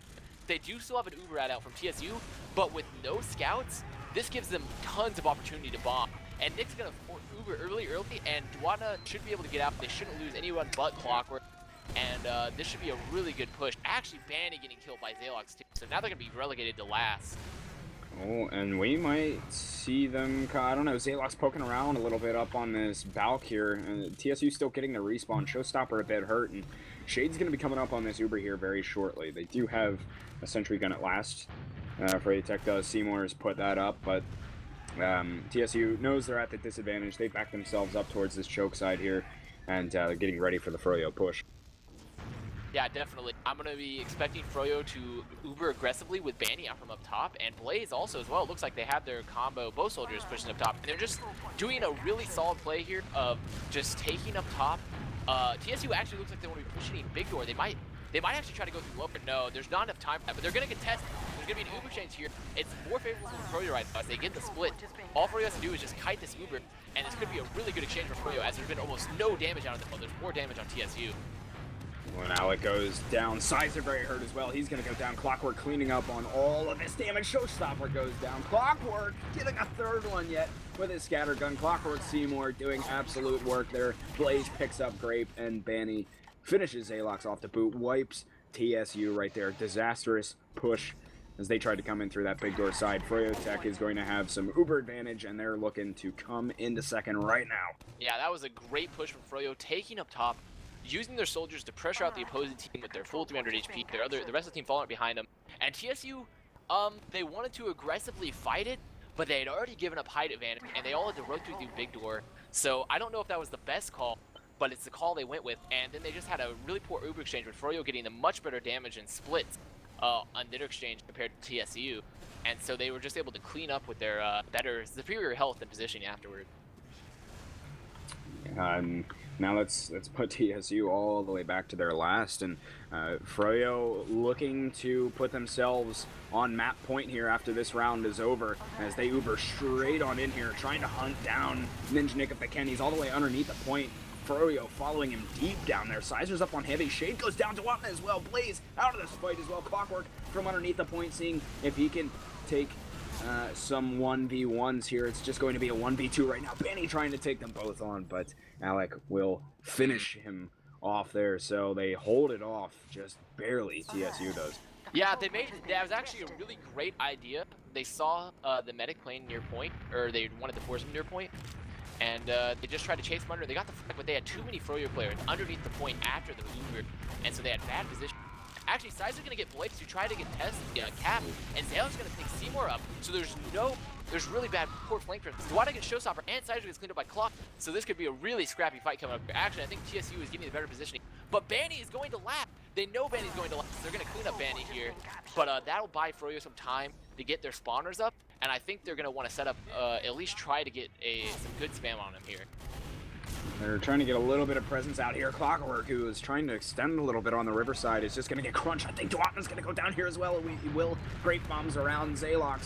And Grape there combined to take down Blaze, who also gets caught in. So Froyo staying in there just a bit too long here. TSU looking to move forward. Seymour is up on Sniper here as well. Seeing maybe if he can find a cheeky pick in through Choke, but unable to do so. They do have a full Uber right now, Ninja Nick, but Froyo is soon going to be up on theirs. They're at 80% right now. They just need to get this Uber and try and hold off TSU, but it looks like we're going to be even steady here and see what TSU does to get their pick that they need and open up their push here. What's kind of your best plan of attack?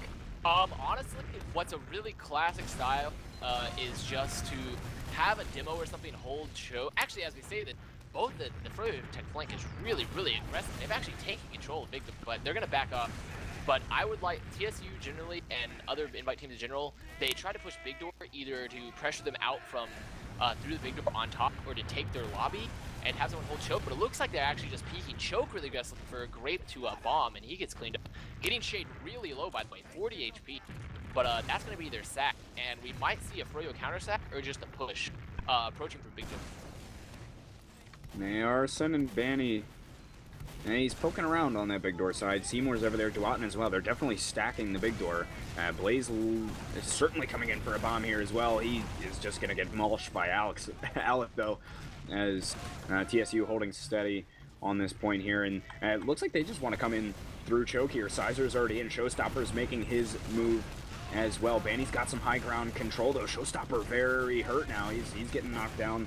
Taking some heals back though. Oh, getting an excellent rocket right back into Banny, who also gets knocked down to very low health. And Uber gets forced here.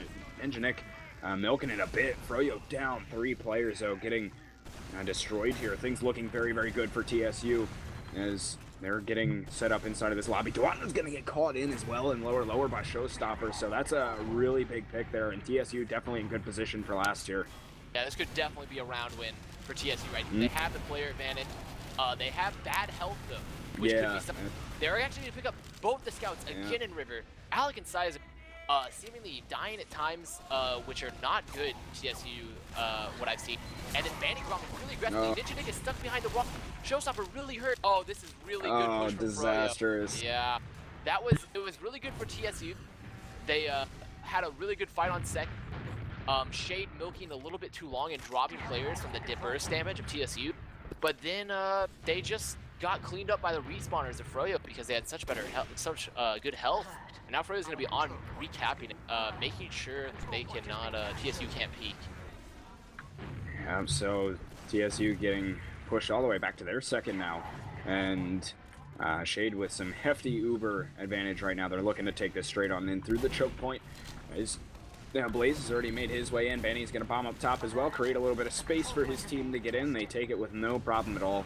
Just bully TSU back here. And they're going to have to deal with some hellfire here coming into last as Froyo gets ready to push. They're sitting down in lower. Looks like they're coming in on this lower main straight on in here. Seymour finishes that cap as they're once again they're trying to chase Ninja Nick on down into lower just a little bit. Clockwork's going to go down there. Banny gets scraped. Oh, TSU droppers.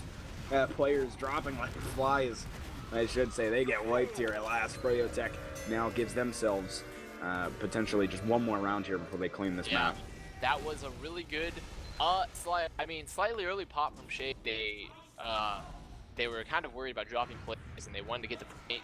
And I felt like it was kind of foolhardy at first to commit so many players to the point. since the medic wasn't even there. But they did good. Banny really killed him up. And we're getting this next mid fight here with Ninja Nick taking an early damage. Shade took something off the start too. He's down to about half health, but he's staying tight with his team. Both teams just playing on their respective sides. Seymour's actually going to start the wraparound here. I'm not sure if anybody saw him make that move. Actually, no, he'll just come right back in. He's going to come up. Grape is able to find two, though. Takes down Banny. Clockwork. Blaze comes in, finishes off Grape, and Showstopper is able to clean up on Seymour, who tried to make the sneaky play, but oh, man. Oh, Sides are trying to get Shade. Can't quite do it. Saving his medic. He's still getting chased, though. If Alec gets this frag on Shade, this could open up the round for them. Oh, yeah. This could definitely be a round. Alec will get cleaned up, but they're going to have better numbers for a little bit on TSU and much better health and a full Uber. If I was TSU, I would just wait for their spawns, which they are, of course. They're not in any position to push, and then they're going to do a slow, methodical push. What I've been seeing on these mids and in this map, actually, is Grape has been doing very, very well for TSU, just opening up some of the bombs with his bombs and getting key picks when his team needs it. Yeah, they've oh, looks like the Uber's coming on in here just as I speak. So they tried bringing it in through lower main. That Pyro did a great job. I think there's a Pyro up there. Yeah, Seymour was up on Pyro, shut down much of that Uber push very well, and Freyo's actually coming out on top of this fight. Somewhat. They lost two. They tried sending Alec down onto the point here. He came in through lower, but he gets evaporated quite quickly here. That Seymour Pyro, though, did an excellent job denying much of that Uber from TSU. Yeah, Froyo has always been Banny in particular has been a proponent of off-classing because it definitely has a very, very strong side for holding lap. And if I wish TSU would take an example of the Pyro on Gullywatch, because Froyo's opted to push main much like TSU several times now, and they could have shut it down with the Pyro if they haven't, while Froyo taking full advantage of the somewhat dubious skill stealing Pyro. And now we're going to be pushing on to mid, and Banny getting good spam, locking out. They're actually going to get a frag here on Alec, and they're going to lock out Choke, and hopefully no one else will die. Zayal's getting really good spam. Actually, they picked up Duwatna. Showstopper picks up Clockwork too, and they're going to counter hoop and force with really good damage out on Blade. Oh, that's big, and I think Showstopper hit that air shot on a Banny. He's just counter jumping all over the place here. froyotech is standing tight on the point here. Grape comes in for the bomb, takes down Shade. Actually, Zaylox finished off the frag there, but that's big, as now Banny tries to save the day by picking up something on the Ninja Nick, but Froyo gets crunched on that mid right there. Ninja Nick stays alive. They'll have some hefty advantage to work with here. Alec might, he gets melted by Clockwork over there with a 1v1. And they're going to try and clean up on this frag if they can. They should be able to here. My goodness. All right, there it is. Yeah, we're actually going to see TSU following through this big door.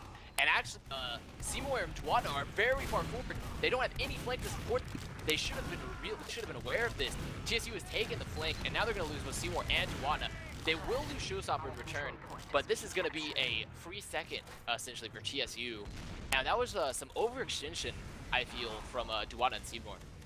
Yeah, they just standing in there like sitting ducks, really, on that second point. I don't know what they were doing. I guess, I don't know, a little lack of communication or something. Didn't know that they didn't have the rest of the team with them. But Showstopper still hasn't gotten his respawn yet, but they're going to have to take this in because they only have about 40 advantage. That Seymour Pyro, once again, is just denying this Uber so hard. Good. Oh, they can't do anything about it. Zaylox goes down. They only lost Clockwork on that push, but they have a stun on the point. But no size or he'll get eaten up by Banny. But man, that Seymour Pyro once again just saving the day for Froyo. Pyro is so good on Gullywatch last in particular. There's a couple last, Badlands last, another one that comes to mind. But it just, Froyo is utilizing the off class of the Pyro to its full extent. And TSU really needs to be either focusing down this Pyro or coming through exits. Not all together, since they know that Seymour's going to be a Pyro. At least they should be expecting this. And we're actually be seeing Froyo push on a mid. An early pop from Shade after taking good damage. Not the greatest pop. They might get Alec, though, in the exchange, and this will be a mid-win for Froyo. Actually, Showstopper doesn't want to give it up. He's popped in, and he's forced them off the point. This could be really good for TSU. Sure, they don't have Uber anymore, but they deny them the mid. They'll have better spawn. Yeah, which is, you know, certainly favorable. Obviously, I mean, TSU hanging tight here.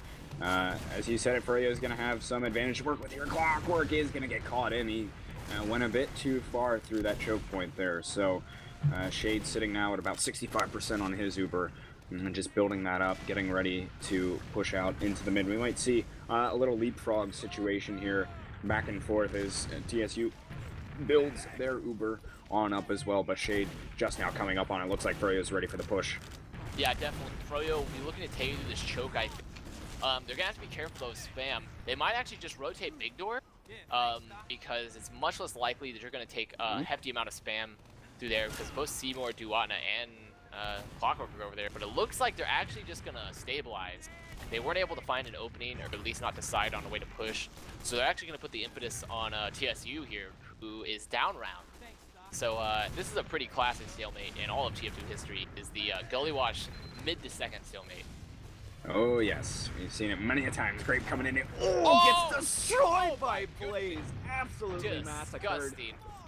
Whoo boy, put that one in your highlight film, buddy. That was just getting absolutely evaporated. Froyo trying to make their move in. Now Clockwork comes through, finishes off Zalox, just melts him, and TSU pops off the Uber, but not before they drop 2 players. And Ninja Nick's gonna be in some trouble here from Banny. He's gonna just jump straight on down, finishes off Ninja Nick. They stayed in for a bit too long there, I think, but Shade gets taken out as well by Alec. Comes in to save the day for TSU. If only a little bit here. Sizer trying to get Duatna, maybe if he can. Oh, takes him down. Can he get Seymour as well inside of that choke? He can't, but still. Zalox still fighting this. It's Banny. Seymour isn't full health here, but Clockwork will be coming, so it'll be full. Okay, Zalox will back out. Actually, they're gonna come back in with heals. Zalox is just opening up the spot, sticking himself, doing really good zoning of Clockwork, which is like the key to fighting scouts. Oh, and actually TSU is gonna retake this mid. Clockwork's probably gonna die. He's stuck in elbow. Oh yeah, Alec will clean him up, and I think TSU might use this to keep pushing. Grape wants to bomb and aggressively. They're coming through choke, and Froyo's retreating up top. Made their way on in here, creating a little bit of space. Grape looking like he wants to make... Oh, Showstopper gets destroyed as he tried to make a move up top. I think Alec might go down here as well. He manages to survive, but very, very hurt. They are going to try and grab the second point if they can, but Banny's going to have something to say about it as he bombs back in. He's too hurt, though, to continue the fight. TSU's got an Uber to work with here, but they're trying as hard as they can not to pop this off. The health of froyotech, not all that great either. They're sitting up top. Duatna's pretty hurt. Seymour and Clockwork really not in the best of situations either here. They don't really have the health to fight this. They're going to have to back off, and they're going to sit on last. Even Uber's here, though. Yeah, Froyo definitely made the best of the situation by contesting that mid point and allowing Shade to get Uber. Even with Blaze dying, he put them at low enough HP, and they're at such good positioning that they weren't able to capitalize off their Uber advantage. So now it's going to be an equal situation on last, which should favor Froyo. We'll see. Seymour this time has actually decided to come up on heavy. They have Clockwork sniping, and here comes Grape. Oh my goodness! Clockwork getting 2, taking down Alex as well, destroyed Grape, gets Alec as well. That's another one to put in your highlight reel, as that was just filthy as it comes. And now Froyo's definitely got some room to move on out here, as Ninja Nick still hasn't popped his Uber off here. Clockwork's chasing in onto him. It's risky. It's very risky, but he milks it till the death nearly. That was classic Ninja Nick milk. As I was saying earlier, Ninja Nick is just the king of milking, and he definitely did it in that situation. If I was Ninja Nick and I saw Clockwork bearing down on me, I would pop it. Yeah. Oh, definitely. And they decide to pop this one on in. Gives Shade one good rocket, forces the Uber out of him. And they got Alex standing on the point. They have some pretty good cap time here, but they lost Ninja Nick. Showstopper down as well. Alec out of this. They did manage to get Shade there, which is a pretty nice pick to get in return if you're not going to win the fight. So Ubers will at least be even, if not even a little bit favored for Ninja Nick. But Froyo grabbing second. Definitely a good hold from Ninja Nick. I feel like they might have rushed that last push a little bit, but did it anyways. They picked up Shade, and now we're gonna be seeing an equal Uber situation. Actually, Ninja Nick, he might be on crits. Yeah, he is. Ninja Nick is on crits, and Froyo is all at big door, and their soldiers coming in, but Blaze is crunching Grape here, but Blaze will get picked up, and they're actually down both Duatna and Blitz. They have very poor choke control, and Seymour's really hurt at choke. Actually, runs in against Nick. Wow. Oh, that's big. That's big. They would have had some pretty big crits out here, too. They want to take these heals right back into the point if they can. Showstopper goes down. Shade actually getting the arrow onto him. Zalox hanging tight inside of this choke here, but I imagine, Banny finishes him off there. Great play from Clockwork, though, to get in and take down Ninja Nick. I think he got in from drop down, so I'm almost entirely sure that that was not on purpose. He did not plan to come out for drop down and get Ninja Nick, but Ninja Nick got forced off of the ground, and Clockwork came out at the same time and managed to pick him. And actually, Clockwork's going to pick up great, ending his 4-kill streak. But Froyo has really good position on this point, and Sizer's actually still on sniper and forward, so it will be tough. And they have a person behind. Alec is being fought by both Benny and Seymour. With Blaze fighting Showstopper up top, he's about to lose his 1v1, I think. And it's actually Duwatna and Shade versus Zalox here, a very interesting fight. And but it looks like TSU will lose it in the end, with Froyo picking up the second. That was great.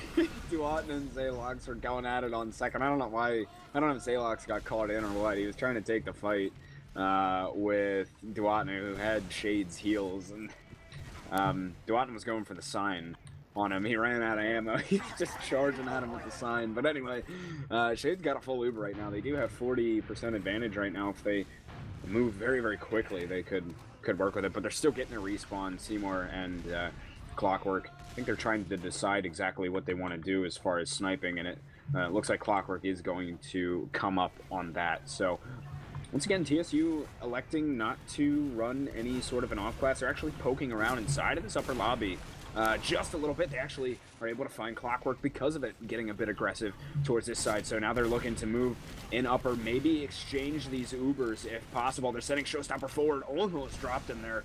Very close, but they need to get this force out of Shade, which they do. But it's a better Uber from Froyo. But this is a much better post-Uber situation for TSU. Yeah. They picked up both of their flankers, and Banny and Blaze are both hurt. Duwatna also picked up a very good collapse from TSU there. Seymour was they picked up Clockwork early, and Seymour got caught out big door and got killed too, despite showing no fear, just dancing around. And actually, Clockwork picked up Ninja Nick as they come to choke. Oh, this is, as Marxists would describe, a Pyrrhic victory, because they will get mid and they will save second, but they will lose Ninja Nick. And Zalox getting really good spam with Showstopper. Oh, Zalox! Oh my goodness. Flexing. Police Academy, man. All over him. Flexing on him left and right. They get Blaze, Duwatna as well. Shade's the only guy that survived there from froyotech, which is great for him though, because it's going to set them up with some advantage at least. Ninja Nick's got his respawn. TSU's managed to climb their way back to second here, but still, it's a 4-1 game right now. I'm not sure exactly how much time is left, but TSU needs to start winning some rounds here. It's starting to be do or die time. Clockwork though, early, pushing River very aggressively. They're actually putting 2 people under. So I imagine they're gonna keep pressuring them here and try to draw them to point and let Zalox sticky it, which he is. Banny's hurt. They're dropping a Showstopper. They get the force off. Ninja Nick doesn't have it, but all they have to do is kite this, and they should theoretically hold second as long as they don't lose another. Oh, Zalox will go down though. He's dancing. Okay. Ooh. Oh, they're gonna lose Shade now off this. Oh my goodness. Oh my goodness. Could be. It's a scrappy fight here. Grapes in from underneath. He's going to try and just get some cap time here. Try and bait him onto the point, though. But Clockwork. this is going to be Sizer just going in. He'll get Duwatna. Duwatna pipping him. Real good. Oh, no. Ninja Nick's going to get caught out now. That's not... he shouldn't be able to get out, actually. Showstopper saving the day. Oh, no. Clockwork comes in, grabs 2. Showstopper and Ninja Nick. I'm not sure. Sizer kind of left Ninja Nick high and dry there when he just ran in from the riverside, because then he died. Ninja Nick had nobody with him, and eventually ends up dying there. So Shade's going to be able to snag up about 25% advantage here or so, as TSU's just kind of hanging out in the choke. Alec, a bit too far forward there, buddy. Grape hiding under point. He's going to be trying to bomb, but Duwatna spots him. He's so smart, checking those spots. And he's going to be re-bombing now, but he's going to get cleaned up now. No force coming out from Shade. They will lose Banny, but they still have player ad, and Sizer's very, very hurt. So actually, they've stayed in very far here. So I think Froyo is actually going to collapse and they're going to get Ninja Nick. Probably Sizer will probably go down. Oh, Ninja Nick! Oh, the juke! Oh, Blaze gets him. Man, he played ring around the rosy with him there for a little bit, though. I mean, kept himself alive much longer than he probably should have. It was a valiant effort, but... Yeah. The scouts of TSU are actually fighting the entire Froyo team here in lobby. That's what I would describe as a dum-dum moment. Not smart, because I don't know what their plan was, because they were not going to win. But Zalox is doing a really good job of sticking out big door, making sure their flank can't get in. But Froyo will be pushing in soon. And I imagine that it's going to be Blaze and Clockwork coming in from Big Door, sort of drawing their eyes in the main, but Grape actually flanking, but gets picked up, and now this should be Froyo fighting them proper here.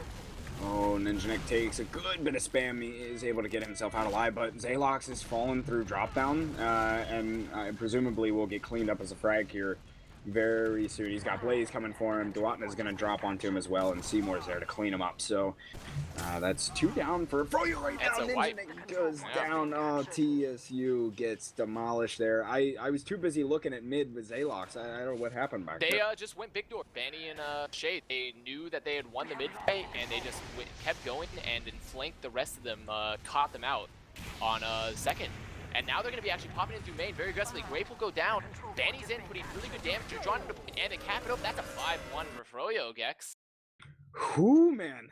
Just like we thought, we will be seeing a third and final map here. TSU took the first map 5-2 against froyotech on Sunshine, and now Froyo responding with dominance here, 5-1 on Gully Wash. Just, I mean, I don't think the scoreline reflected it totally. I mean, TSU was definitely putting up a pretty good fight there on a lot of those rounds. It was just at the end of the day, you know, Froyo came out on top with the round win, but definitely not that bad, at least I think from TSU. I mean, they seem to definitely be putting up a fight nonetheless. But now it's going to be Granary, our third and final map, which will certainly be interesting to decide who goes to the finals of Avast. The finals. The finals, yeah.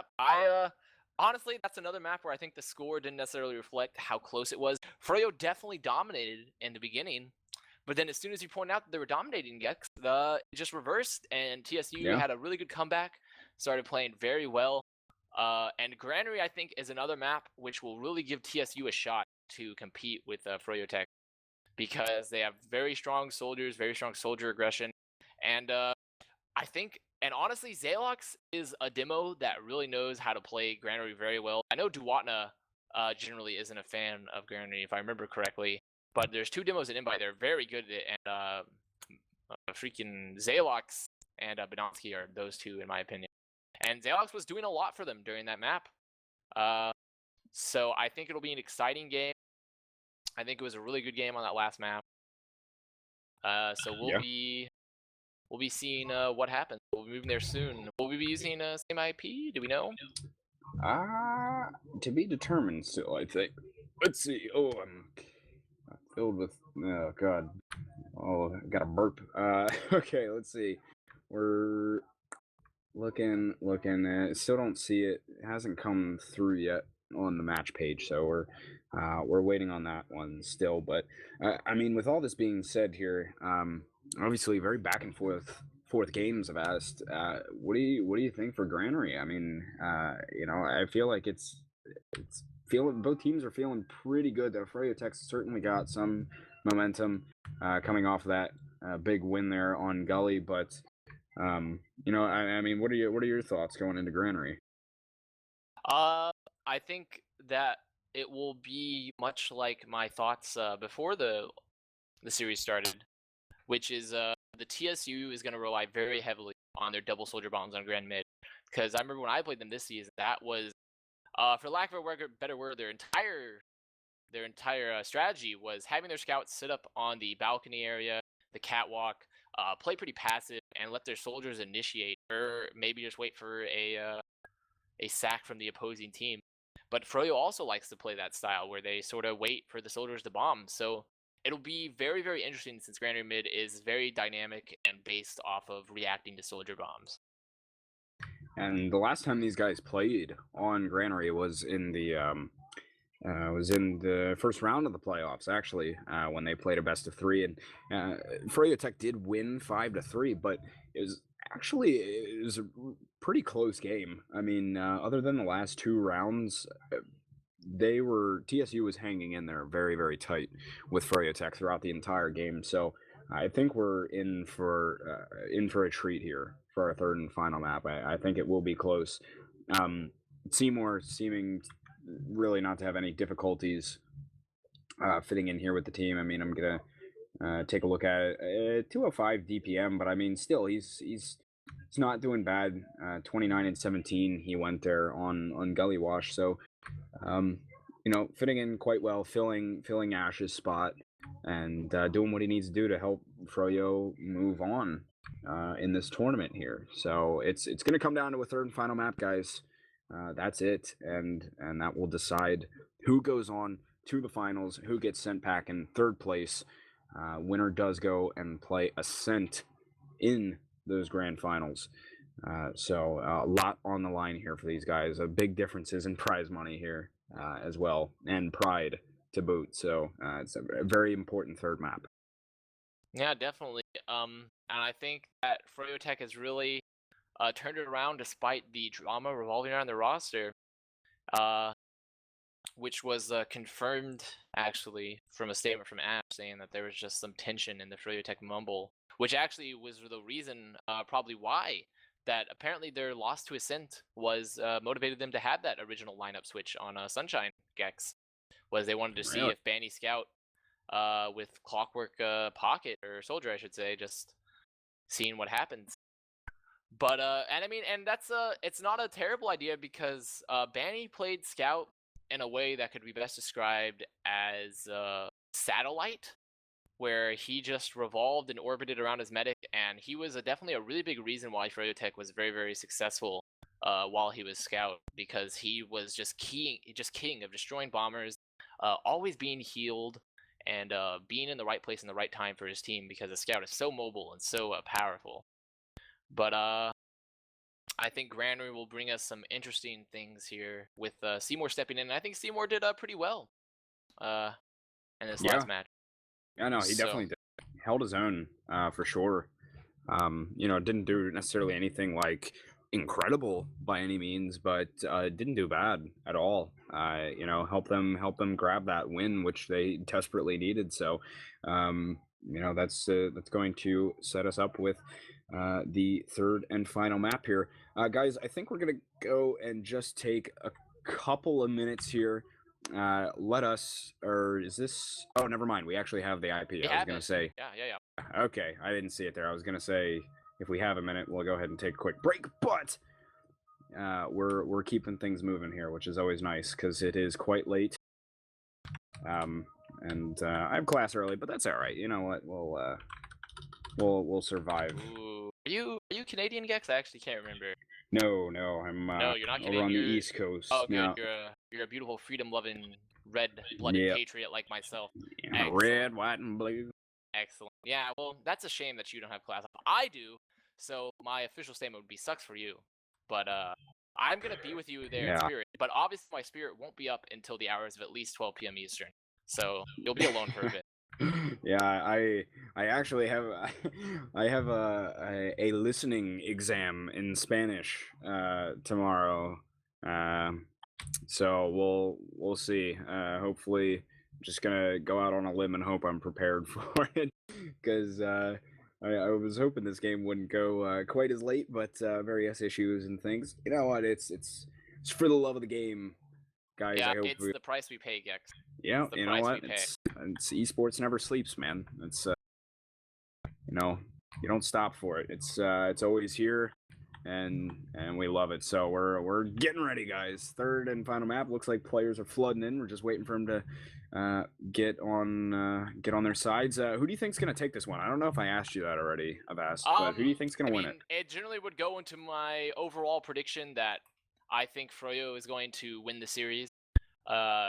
But I mean, we've already seen an upset on Sunshine, though granted you could argue that the circumstances for that upset were perhaps the reason for so, and also, what looks to be tension in the Froyo atmosphere, the Mumble atmosphere, because they came back on Gully Wash, which is arguably also a very strong soldier map, and did just as good.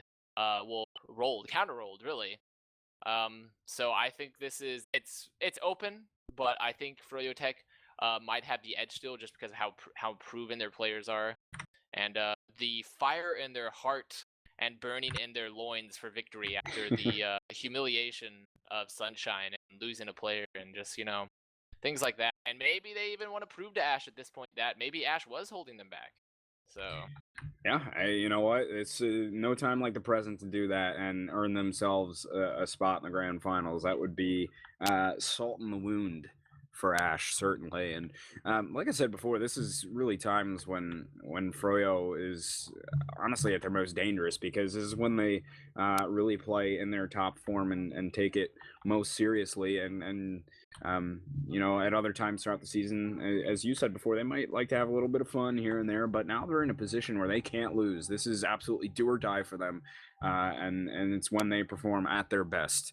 They did it at I-55, got knocked down in the lower bracket, came back, won in the grand finals. They did it last season, maybe not under the best circumstances, but they got still knocked down to the lower bracket, and they came back and won 2 straight best of 3s against Ascent to take the season 19 title. So certainly not their first rodeo when it comes to this, and they're definitely going to be looking to come out strong here and earn themselves that spot. But same can be said for TSU. There's a lot on the line for them here. Not only just to get to the grand finals, but to knock froyotech out of this event. It'd just be monumental, really, if they could do it. Legendary, really, for this game in this day and age. So both teams I'm expecting to come out with some fire here, Avast. Oh, I think he's dead. Am I dead? No, I think no. Oh, okay, yeah, I'm good. Oh, all right. So all right. I was talking to myself. That's all right. So Avast died.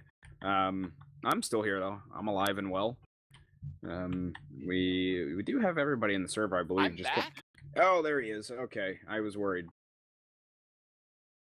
Oh, maybe not. Avast, please. No, rip. Can I get some rips in the chat? Everybody, please send your condolences over to Avast. Will be solo casting for the rest of the event here. Thank you. My throat already feels as though a wire brush has been scraping the insides of it for the past hour. Again. Hey, there he is. I'm here. I have been fighting against the gods of the internet.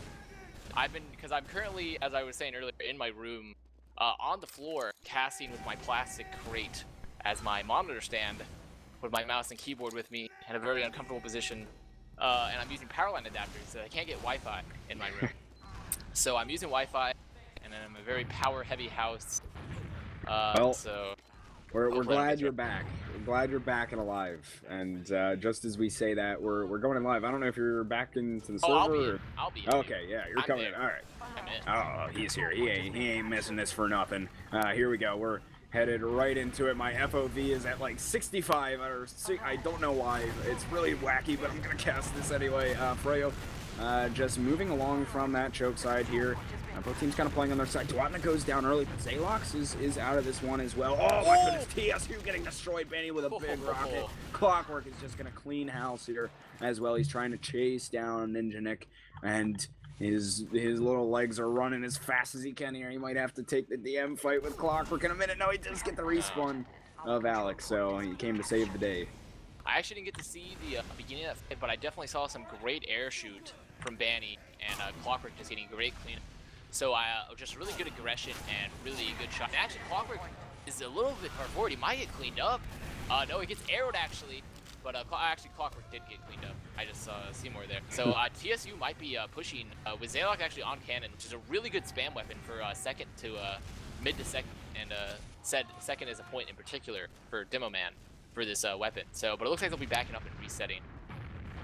Yeah, they're just hanging out. Alex up on Sniper, and of course, you guessed it, Clockwork's up on Sniper, but Alex getting the body shot on to Seymour, so it's alright, you take that frag, and Froyo's all playing on the lunchbox side at the moment. Banny's up top hill, exchange is great.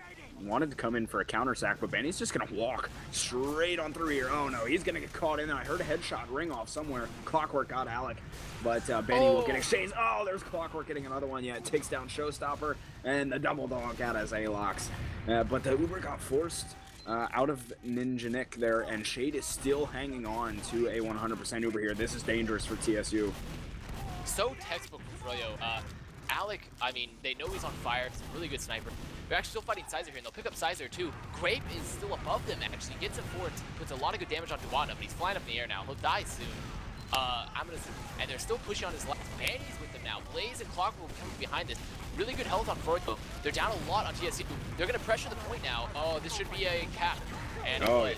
So really, back to my point, like, Froyo knew the Alcazar sniper after he got that pick, and just played in the lunchbox side, which is the perfect counter to the peeking sniper because he can't get any sightlines really.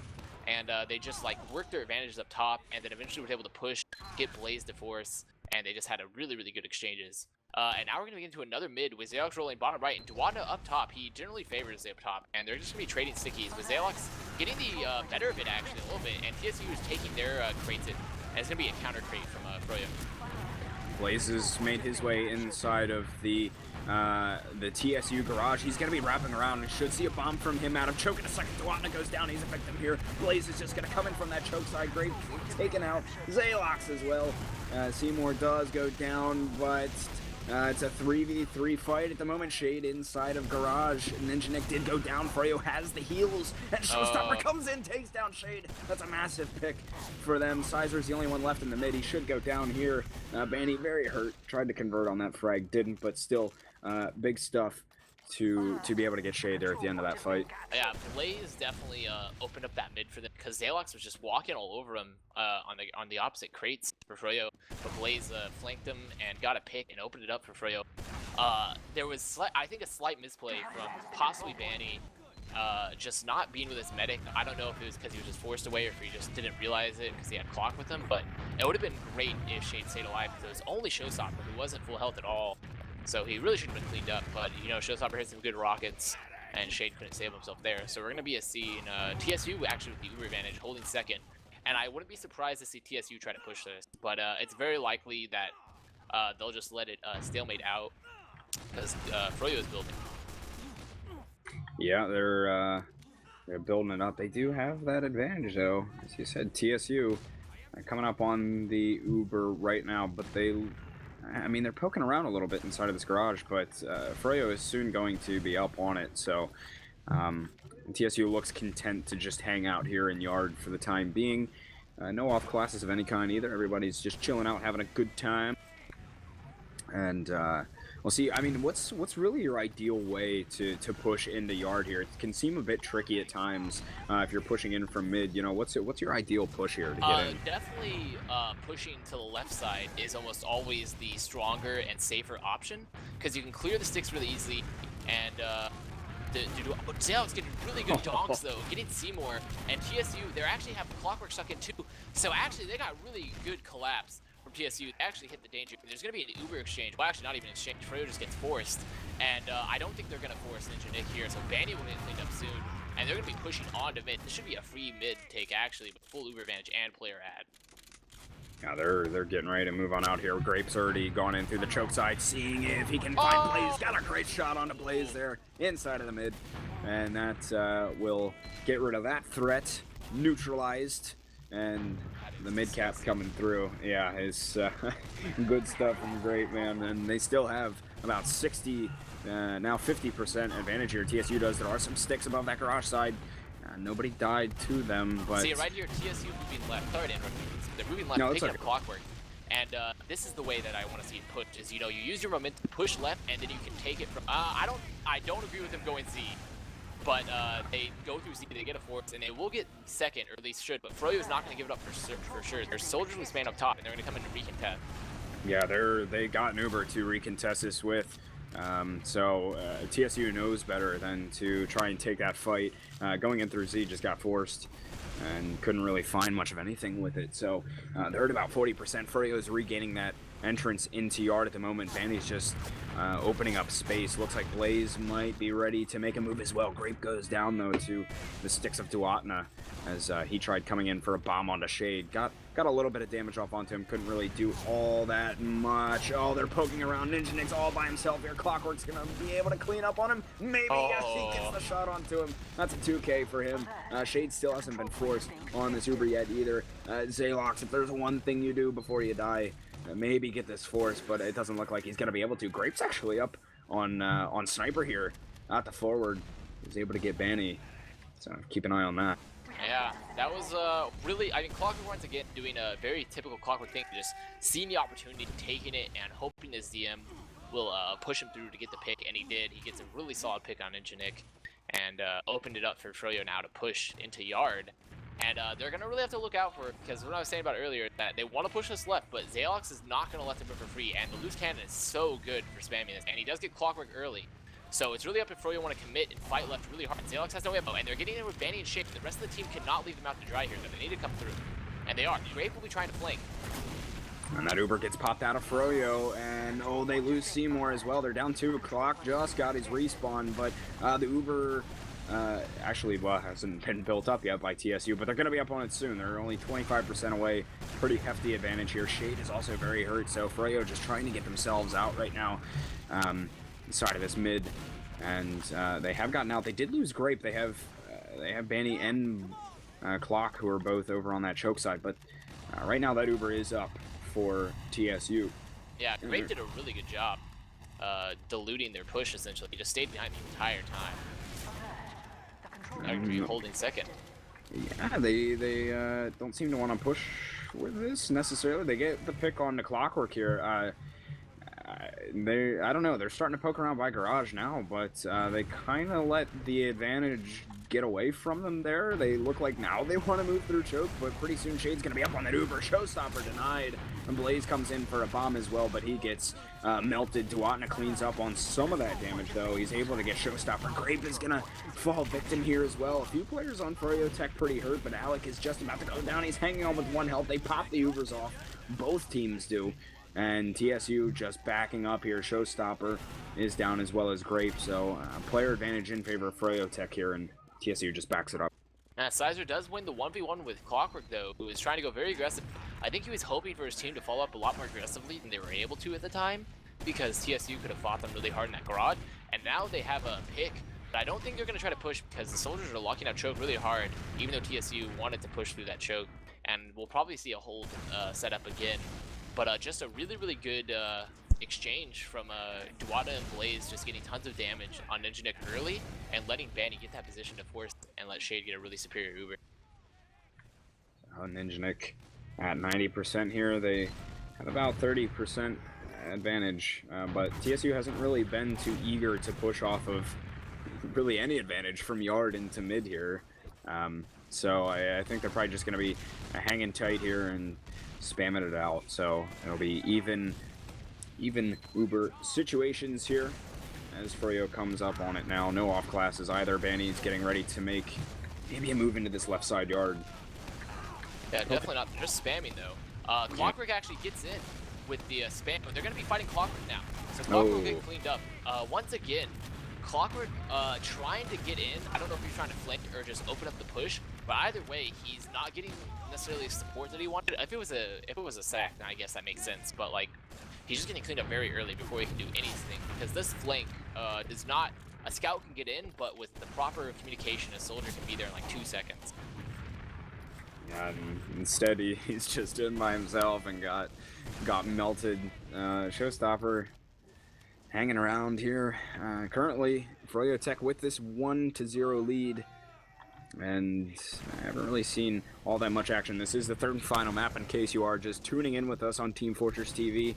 In our lower bracket finals, as I said, third and final map here. Winner goes on to play Ascent in the grand finals, in which case they would have to win 2 best-of-3s against Ascent, since they're coming up from the lower bracket. So a lot on the line for these teams here. TSU won the first map on Sunshine, and froyotech winning second map on Gully Wash in pretty commanding fashion here. So we'll see now. TSU down around.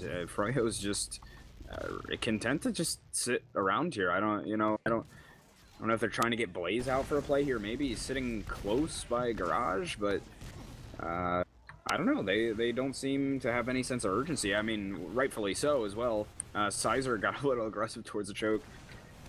Gets eaten up, so now we might see something out of Froyo. Yeah, I definitely wouldn't be surprised to see Froyo take the left yard or to bomb their soldiers aggressively here, because Showstopper is really close, so it could be an easy fourth. Ninja Nick milking again. Oh my goodness. And then Zalox picks up Duana. Zalox has been controlling this garage so well through all these pushes, with the loose cannon in particular just really aiding him in that. And Zalox just showing his command of this map, saving them that push, honestly. And it looks like they're going to be Zalox raining stickies from Catwalk. He actually forced the Shade, and Banny's really hurt, and so is Shade in this post-Uber. Ninja Nick still has not popped Gecks. Oh, now he finally decides to pop this one off. Shade is very, very hurt here as well. Only 50 health. He's got himself to safety, and TSU really just trying to pick up on this midpoint if they can. They have a player advantage here.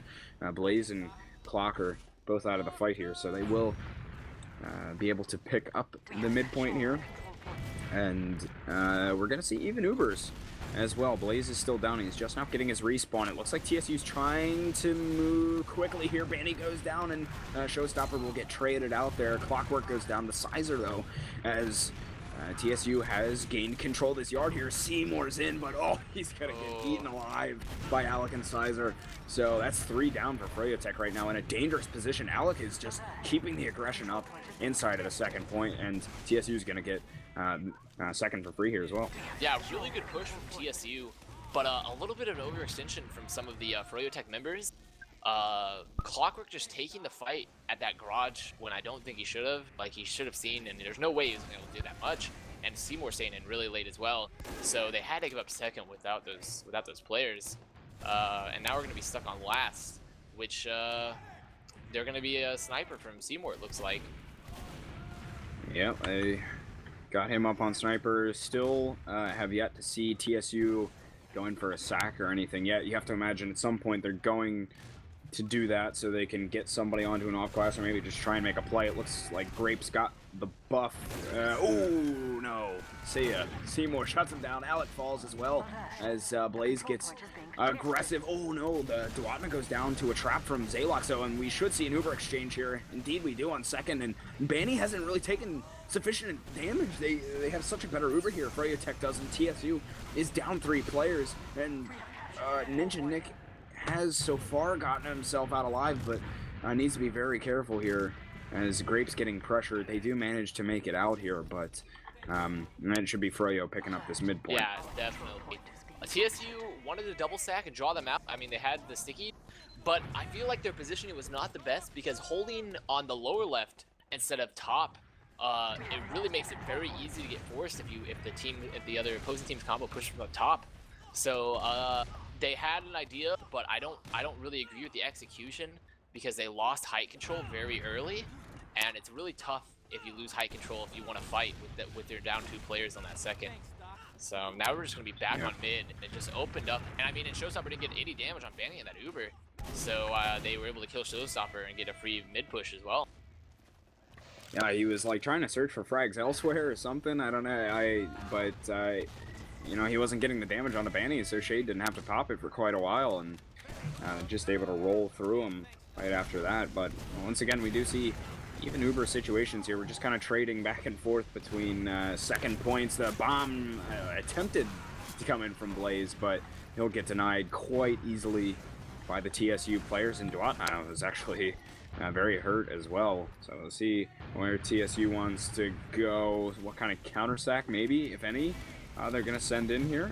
It looks like they're fighting Clockwork here on this choke side, but they're going to back off. And Duatna's actually now running loose cannon as well. And it's honestly a really good map for this particular weapon, because you can lock down the garage area in particular as Demo so well. But Froyo, actually, Clockwork once again running through left side. He's going to be fighting the flank. He's really opened up a lot of space. Duatna is dueling with Zalox right now. They really want to try to support Clockwork or get him out. Clockwork is still in, but he finally gets cleaned up. And so we might see a TSU repush, because they're putting really good damage on Froyo. Yeah, they're I don't know, they're moving a little bit towards garage. TSU a lot of times is just very hesitant to really make any moves out from their second point. Even just for like sacks, like even if they get a pick, they just don't even seem to want to like counter sack anybody of any kind. So they just gotta, you know, they sit around, and now it's going to be kind of Froyo's move here once again to make something happen. I mean, oh, I'm sorry. Go No. I was just gonna say. I mean, at this point, I'm not sure exactly how much time is left, but TSU is down a round at the moment. It is only the first half, so there isn't really too much urgency, I guess, from TSU. But for the love of God, these teams make it a little interesting for us at least. But here comes the bomb in from Blaze, but denied easily once again. He was just juggled like a cheap pair of rubber balls in a circus clown's hands right there. So it's just not working out for Blaze. He's trying his best. And actually, TSU is finally going to be using a pick and pushing aggressively through choke. But Froyo has really good position here. They put a ton of damage out. They're going to get the force out of Ninja a little bit earlier. SoloUber will be better. They also still have player ad. So this could be very bad for TSU. But Zalox is just so smart, sticking up the team here in Garage and putting really good damage, picking up Clockwork, and Vanny will go down too. So TSU can definitely use this to push. Blaze is alone on the flank as well. So if they pressure Blaze here, this should be a free mid cap in my opinion. Alec is there. Yeah, he's gonna be able to clean that up. See more exchanges with Alec. But still, Froyo down 2 right now, and they're, oh no, I think Duan is gonna get caught in here. Oh, he didn't know that they were pushing in from the choke side. It seemed he was still kind of battling around towards Garage, so TSU bullies their way back in. I should be able to pick up this mid, but it looks like we have a little bit of a pause. Yeah, looks to be a pause. Lovely. Definitely. I am excited for whatever fresh technical difficulties await us. Yes, and I really hope it's nothing that lasts too long. Gecks, you are a trooper, is what we would describe. A super trooper, one would describe. Yeah, it's I'm trying to be at this point. My throat, it's been so long since I casted. The last time I casted was I did like one very small event like last weekend, and this has been the longest cast I've done in months, and my throat is just holy you just don't have the stamina. I gotta get back into condition, man.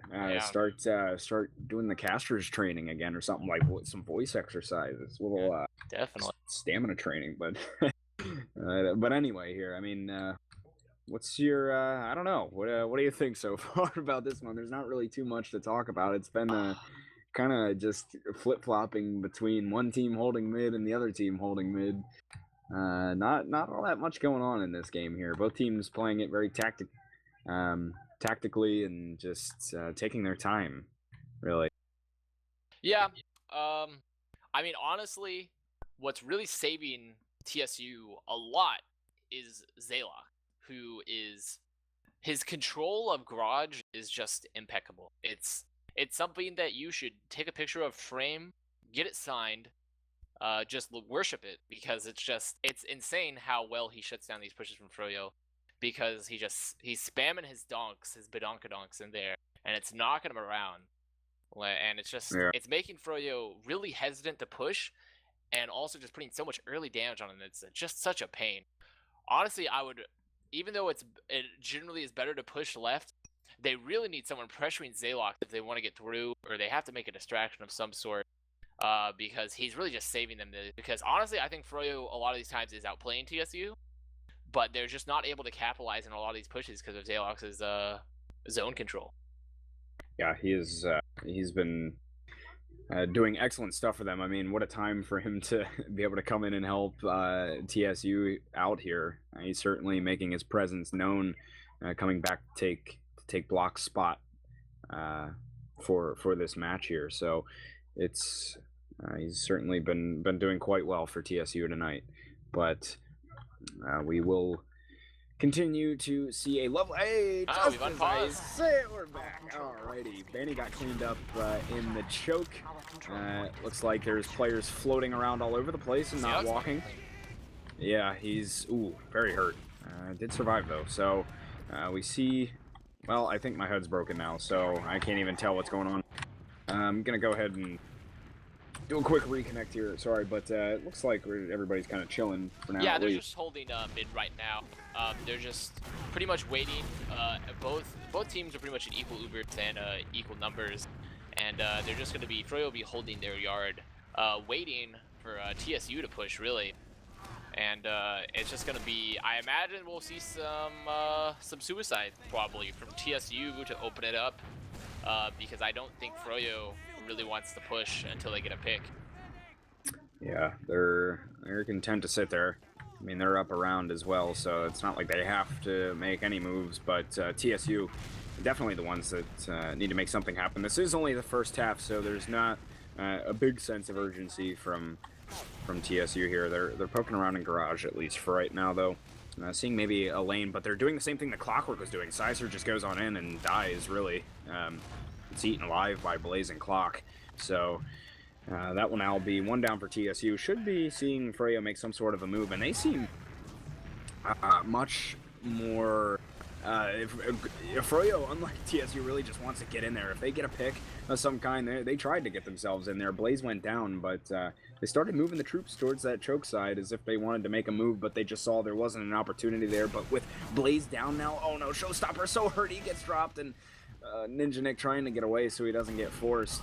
They just didn't really seem to be on the same page there. Yeah, a little bit overzealous from Showstopper.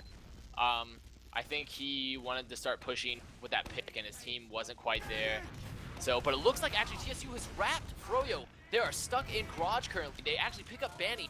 This is actually perfect for TSU. They force Shade 2 in the garage.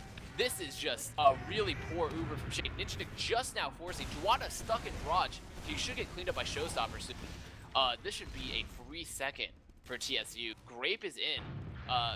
Froyo's all there, but they're still fighting. Clockwork actually gets Grape, and it's just pandemonium. They're making their way on in here. Ubers are going to be even. Zalox is battling it out. Sizer went down, but Froyo's regaining their presence on the second point. Oh no, Zalox is getting taken on by Banny and Seymour. They push TSU straight back into that choke, stuffing them in there like a Christmas ham, and they are now going to I don't know, our ham stuff, but anyway. Oh, I mean, like, you could stuff a ham. Yeah.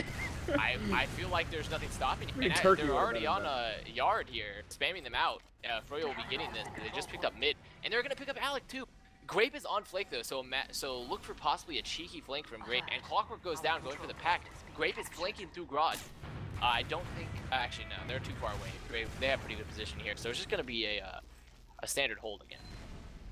Yep, and we're right back at it. This time, Froyo's got a little more ground this time. They're trying to get into second now rather than from mid on in. Both teams have an Uber, so maybe maybe they'll try and make some move here. Oh no, Sizer did go down though, so Froyo, if we know them, and I think we, oh no, Dwana gets the double donk on Zalox too. That's really big, as now they are down. Oh no, they're down a third as well. Grape goes down. They still have the Uber, but they need to get these respawns. But Grape and Zalox aren't coming up for another 8 seconds yet. Froyo gets that second cap, and they're just gonna storm into last here. Showstopper getting blasted up in the air. They have to pop the Uber off. Both teams will exchange the Ubers here, and they have bought enough time to get some respawns, TSU. And actually one of which comes up as Sniper. That's Grape. See maybe if he can get a couple cheeky picks, and indeed he does. He takes down Clockwork. Seymour's still in here. Very, very hurt though, and the loose cannon from Zalox is going to finish him off. Froyo down 2, and maybe a bit of room here for TSU to move forward. Yeah, a pretty good Uber exchange and a really good push from Froyo, but actually TSU is streaming in here, and once again, Duana is actually just walking into them here on this bottom left. He just is free reigning. Alec has not killed him yet. Banny's trying his man, but he will eventually go down. Clockwork is just stuffing his face in the combo. Banny will clean up all that damage and get the combo now. So Froyo just needs to back up and just connect with Shade, get their Uber. They can honestly deny the second with the heal, but Banny is stuck. Oh my gosh, Sizer is flanked. He's gonna get Shade. He gets Banny. Sizer picked up a 3K. Goodness, Wow. Sizer. That is massive. Blaze though gets Showstopper and Alec off the back of that, but he'll go down. What is going on? It's just madness all around. And then Clockwork decides to just die. So, well, there's that. That was a Clockwork moment right there. Yeah, but I mean, really, Sizer, you know, if they could have kept Shade alive, that could have been another round there for Froyo, but Sizer making some big plays. Big Brown goes absolutely massive. So here comes TSU. Ninjanik quite hurt though. He needs to be careful inside of this choke here. They're just sitting in the choke side and getting melted left and right here. Zaylock's getting a big double donk though onto Clock. Got Seymour as well with that loose cannon, and Clock might be. There's some PJ salt from yeah, Clock. I was gonna There's say. been some moments in the chat where Clock has been like, he's aimed at me, making references to the fact that you can launch the loose cannon like a piece of artillery with not actually really aiming at the opposing gamer. Yeah, just throw him. Just throw him at him. It'll probably do damage to somebody. And that was the case there. Zaylox found a couple. But we are going to see even Ubers here. Once again, Froyo is pushing into the TSU second. Yeah, definitely. And we're going to be seeing another holding pattern. And I think I'm hoping that Froyo decides to not go to Z again, because the teams have been using. Actually, Zaylox is really far forward. Blaze is pushing really hard, and there's actually also Grape up top. Grape's hurt. They actually will pick up Blaze though, and Alec is gonna fall up. Alec is flanking Shade right now. Oh, he forces Shade. Really, really good flank from Alec, just seeing the opening and taking it. And Ninjanik still hasn't had to use it yet, and he's sitting at 150 health. He decides to pop it off anyway. There wasn't really anything around. Actually, most of the combo from Froyo was over in Lunchbox. I'm not sure why he popped that off. I don't know if he thought they were in front of him, because he's still at 150 health when he popped the Uber. So maybe some miscommunications there from where the combo of Froyo was at, but still TSU looking to move forward here. They're inside a garage. Clock is still waiting on that respawn, and Shade's been hit up a little bit as well. Blaze goes down here, exchanges with Sizer, and Froyo not in the best of positions here. TSU, though, doesn't really have their position into the mid yet either, and Froyo should be able to reclaim it here. They've already gotten two. Showstopper and Alex both go down there, getting their respawn of Sizer as well, so they just got to back it on up here once again. Yeah, it wasn't the that pop wasn't an ideal pop Gek, but it was actually very good because Dewanda was right around the corner getting cap time, and they could just pop into and kill him, and they were able to chase a frag out there and force Froyo's combos. But during that time, Froyo has been pushing into left yard, taking the garage side of second, and they're putting some donkers up top, but the Froyo is still getting a lot of presence here on the left. I would like to see some more high control from Froyo though, because there's two players up top. They actually force. Ninjanik forces, picks up Clockwork, who's getting cap time. Blaze is outside. Showstopper's probably going to fight Blaze here in this yard, but during this time, Froyo has been popped as well in second. That's gonna actually Froyo's getting beat up here inside of the lobby. They were down 3. Ninjanik did go down though, as the Uber from froyotech was just so much better. Seymour goes down though. Alex takes care of him quite easily. They did keep Shade alive, and they'll be able to snag up some advantage. TSU regaining control of yard for right now though, so we're right back to square one of Avast, where we've been for most of the game. We have taken a very roundabout path, and we have returned to the the path's go of this map. And but it's, Froyo did really good when they picked up Nick, and they played a very fundamental style of TF2, which is what Froyo likes to do, and they just clumped around Shade and left. And they have their Uber ad now, and they need to use this, or this is going to be another stalemate. And I don't think they're going to use it. Actually, Froyo bombing aggressively with Bandy through and Blaze. They're coming through choke. The flank will be falling behind this, and there's going to be a fight here in Yard. Oh, Ninjanik still hanging on to his Uber here. Shade taking a bit of damage. He backs up. Benny gets taken out here. TSU looking to move in here. The Uber gets popped off. Ninjanik on a counter pop here as well. Has had to flash a couple of times. Back and forth here. Showstopper. Oh, he's going to get eaten up. And Froyo's down 2 at the moment. So TSU not in a bad position here. Zaylox moves himself forward, and they have Clockwork, who's in on that left-hand side. And Froyo looking to get aggressive.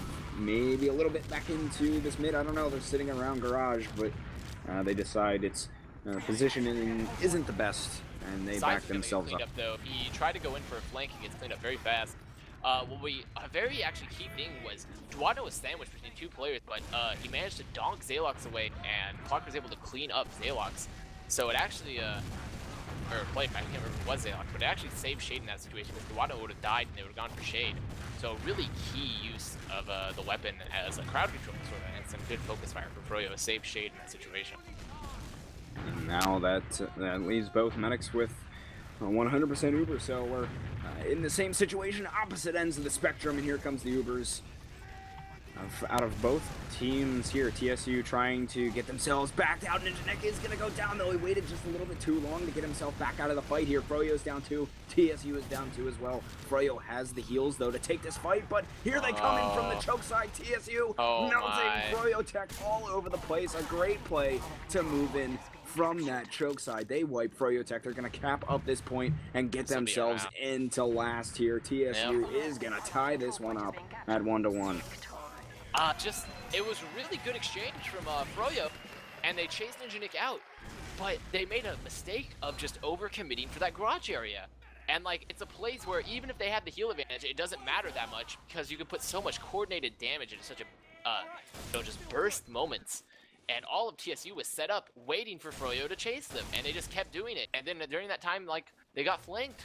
So just a little bit of overextension, not thinking Froyo there. And we're going to see on another bit. And both scouts rushing really aggressively. They're going to pick up Shade. Oh my goodness, and Grapes on direct hits. Oh, that's okay. I was like, what? I always thought we were seeing some meta. Yeah, I was like, man, let's go. I'm down for that. But well, that was big from TSU then, because I mean they literally pulled that cap out with you know, seconds remaining, probably only 15 seconds or so, 10-15 seconds remaining on that half. So really big for them to tie it up. Low scoring half, as you can tell, 1-1, but just back and forth really all over the place. This is certainly anybody's map. I think froyotech definitely, they seem to be controlling a bit more overall here. Yeah, definitely. Froyo is, I mean, they just play a very fundamental style of TF2. And they just know how to capitalize on their Uber advantages. They know how to push and clean up their flank. Just very, very basic things. But also just some, you know, they probably, they wouldn't have lost that round if they hadn't overextended that garage, though. So they would have been coming into this half with a round up instead of tied. So you know, it just shows that TSU is definitely still in this. But I am, both of these teams have to be a little bit worn out. I know I'm a little bit worn out after all this. Yeah. Oh boy. Yeah, it's now 2 o'clock in the morning on the East Coast here. Thanks for everybody for sticking with us here. For those of you that are especially on the East Coast, maybe even Central. I know it's in the middle of the week here, so people got work tomorrow, but it's all for the love of the esports. That's right. We got a great match going on here. Froyotech versus TSU. We're in the third and final map of our lower bracket finals here. Winner of this game goes on to the grand final. So some pretty big stuff at stake here, but definitely thanks for sticking with us, guys. We're trying to keep ourselves energized here, and having you guys around certainly helps. So we should be seeing a second half here very, very shortly as these guys are readying up. We're tied 1-1 in our third and final map here. They haven't all readied up, correct? Because Gecks, I would love to go to the bathroom. You know what? You go ahead and do that. Do I have permission to go from the bathroom to the bathroom? Yes, we'll allow you. I guess that would be the humane thing to do. Excellent. At this point, to allow you to go to the bathroom. I'm getting the PP pass here because I will be right back. All right, you take care of it. We'll just kind of chill here.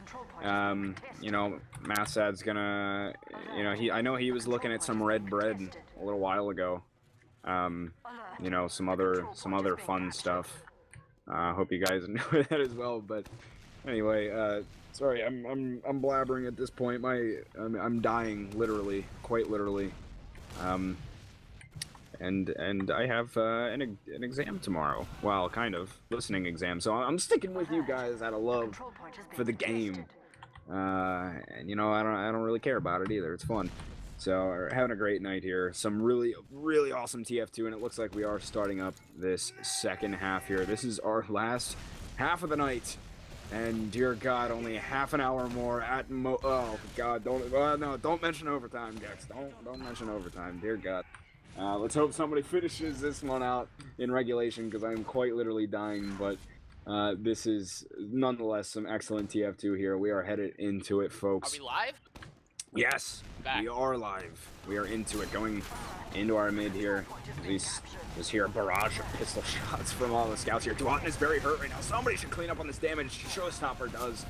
He takes Duatna out of this mid immediately. Showstopper will bomb across now, and Grape gets taken out by Banny, and frags exchanging left and right here, but Froyo is down 3 at the moment. Shade's just starting to back himself up right now into yard. Clockwork and Banny will accompany him, and TSU wins the mid. Yeah, you know what I'm expecting here, Gecks, is I'm expecting to see a actually what? Oh, Clock. That is a scratching my head moment right there. He just fragged Ninja Nick in a very clockwork-like fashion. And Sizer's just in on shit. He just walks in from choke. He's all over. Oh, he missed key shot. He forces Shade.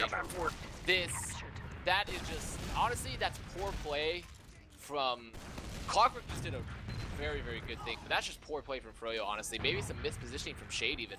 Being so far forward, Sizer just came in, just letting Sizer get so far in. And now that Froyo is going to be able to grab this midpoint here, but still that force was key, because now that keeps our Ubers even, really, after that misstep from Froyo.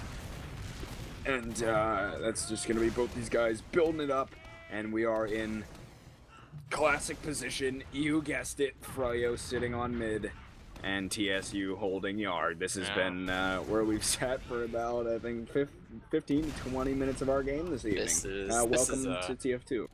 This is a sight we've all seen before, Gecks. Yeah, or welcome to Granary, I should say. That.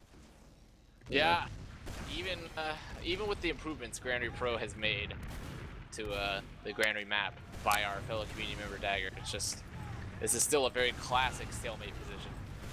Indeed it is. Clockwork has tried to get in through that left side as he has been, but he goes down. So see if TSU decides to move off of that pick, and they actually are this time going through that choke side where they have a little bit of room to get in. Zalox is going to go down. Showstopper as well, though it's a disaster. Banny comes in from the garage side. Both teams pop off their Ubers, but certainly numbers advantage in favor of Froyo here as they just flood in. Sizer, I think, might get caught out. I don't know. Alex and Sizer both in here, taking Blaze and Shade to pound town here. Though Sizer and Alex both get cleaned up in the end.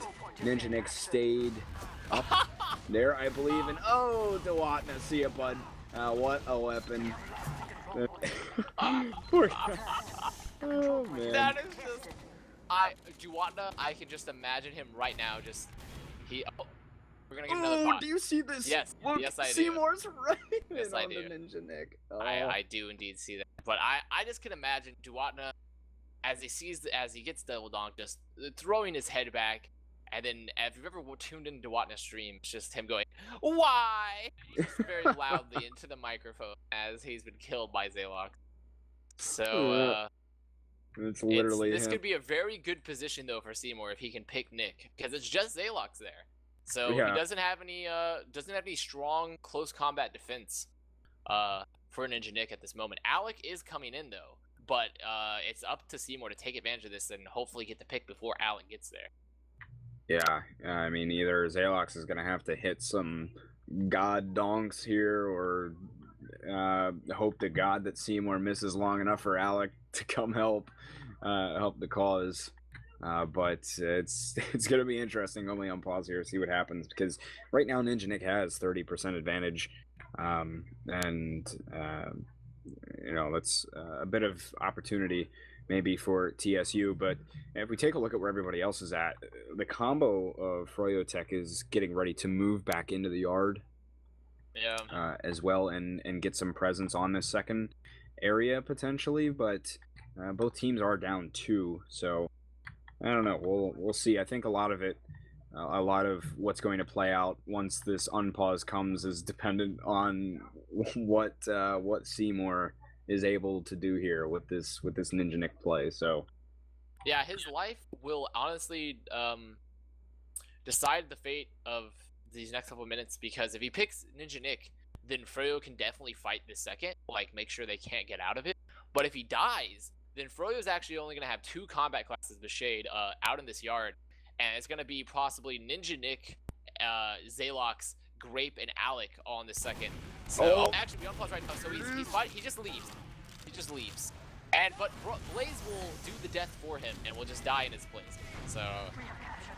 Well, all right. right, so a little anticlimactic. Yeah. But we're going through with it anyway. They're trying to move in through the through right side yard right now. TSU is actually, and they want to move up, possibly into garage here a little bit, waiting for everybody to gain their entrance into yard. But I think we're right back at it again here. Yes, we are. I feel that, at the very least, Seymour could have at least died like a sacrificial lamb for our viewers, considering that we had hyped it up so much, and then he's just like, nope, I'm out. Peace. Yeah. Roll up the windows. Here I go. Yeah. He's out of there. Make it a little exciting for us. Come on. You know, we've been dealing with this for a while now. Let's see you, Seymour. But anyway, TSU didn't do anything with the little bit of advantage that they had, about 30%, and they've elected, as they have for most of this map, to just kind of hang out. Is that something most teams, I mean, is it not a good idea to try and push out? Is 30% too small to try and make that move? Oh, First of all, Blaze just gets denied. Oh, yeah. And Zalox picks up with Clockwork and Blaze. Ooh. So this will be a push juicy. from TSU. And honestly, to answer your question, it can happen from time to time with evenly matched teams. And TSU has taken a ton of point control with these crates. Showstopper just bullying them out. And there should be a mid pickup for TSU here. So really, really good play from Zalox, and also a good deny from, I think it was Showstopper, onto Blaze. He was bombing in the air and just hit him with a crisp air shoot. Very crisp. Crisp as a fresh Granny Smith, as I like to say. But what is a Granny Smith? Apple. Granny Smith apple? Yeah, that's a Granny Smith the old apple. Granny Smith apple. That's right. Yeah. Yeah. I'm hoping some people in the chat caught the reference there. But anyway, we got TSU. They're chilling like a villain inside of garage at the moment. Clockwork's playing close on that left-hand side, so if anybody tries to get through, he's going to be right there for them. But it's just a spam fest right now, and we're in our usual spot, just on opposite sides of the map here. And TSU's sitting kind of more back into the mid, really. Not getting aggressive. I think they're just trying to find a way to push this flank or to get a pick, get some good spam. I'm glad Clockwork has backed off, because that's honestly what's caused him to get picked previously. Like, he just, when TSU's in that garage, he just trusts, I don't know, he trusts a lot in them not hitting their shots or him just being able to dodge. And he should really be holding, like, a little bit further back, just right in the garage, because he can be really easily picked up. And I'm glad he's rotated away. And it looks like right now they're just counter spamming each other. The impetus is once again, honestly, it's on Froyo now, because Froyo's, actually, it's still on TSU. Actually, they might get great. Bandy with a really, really good following off that damage and getting great. So I might see Froyo pushing. Yeah, they're pushing through this choke side now, possibly. Oh yeah, they're not gonna wait around. They get that pick. Froyo wants to move off of it. Zalox getting pressured a bit towards the garage side as well. He's holding it down for right now, but we do see the Uber get popped out of TSU. Shade's still hanging on to it. He lets a couple of his players drop, but still hangs on to the Uber. We'll see if that pays off. Showstopper's trying to get around through that left-hand side, and he is actually going to come up from behind them in just a second. He's coming on in, might get that. Oh, he just missed the frag onto Duatna, and he now finally pops it. Shade does. He's going to send Clock on into mid, but he's not really able to find much of anything with the Uber there, so Freyo's just once again pushed back into the yard, and since Shade had such a later pop than Ninja Nick did, that's going to give him some advantage here. Yeah, Sizer will go down in the meantime, but I don't know why Shade popped there, to be honest. He wasn't low health. Blaze was kind of hurt, but I don't know. He played it so expertly, taking the risk to drop his players to get that Uber at that. There wasn't really a risk necessarily of Blaze dying. Even if he did, he would have had the respawner soon.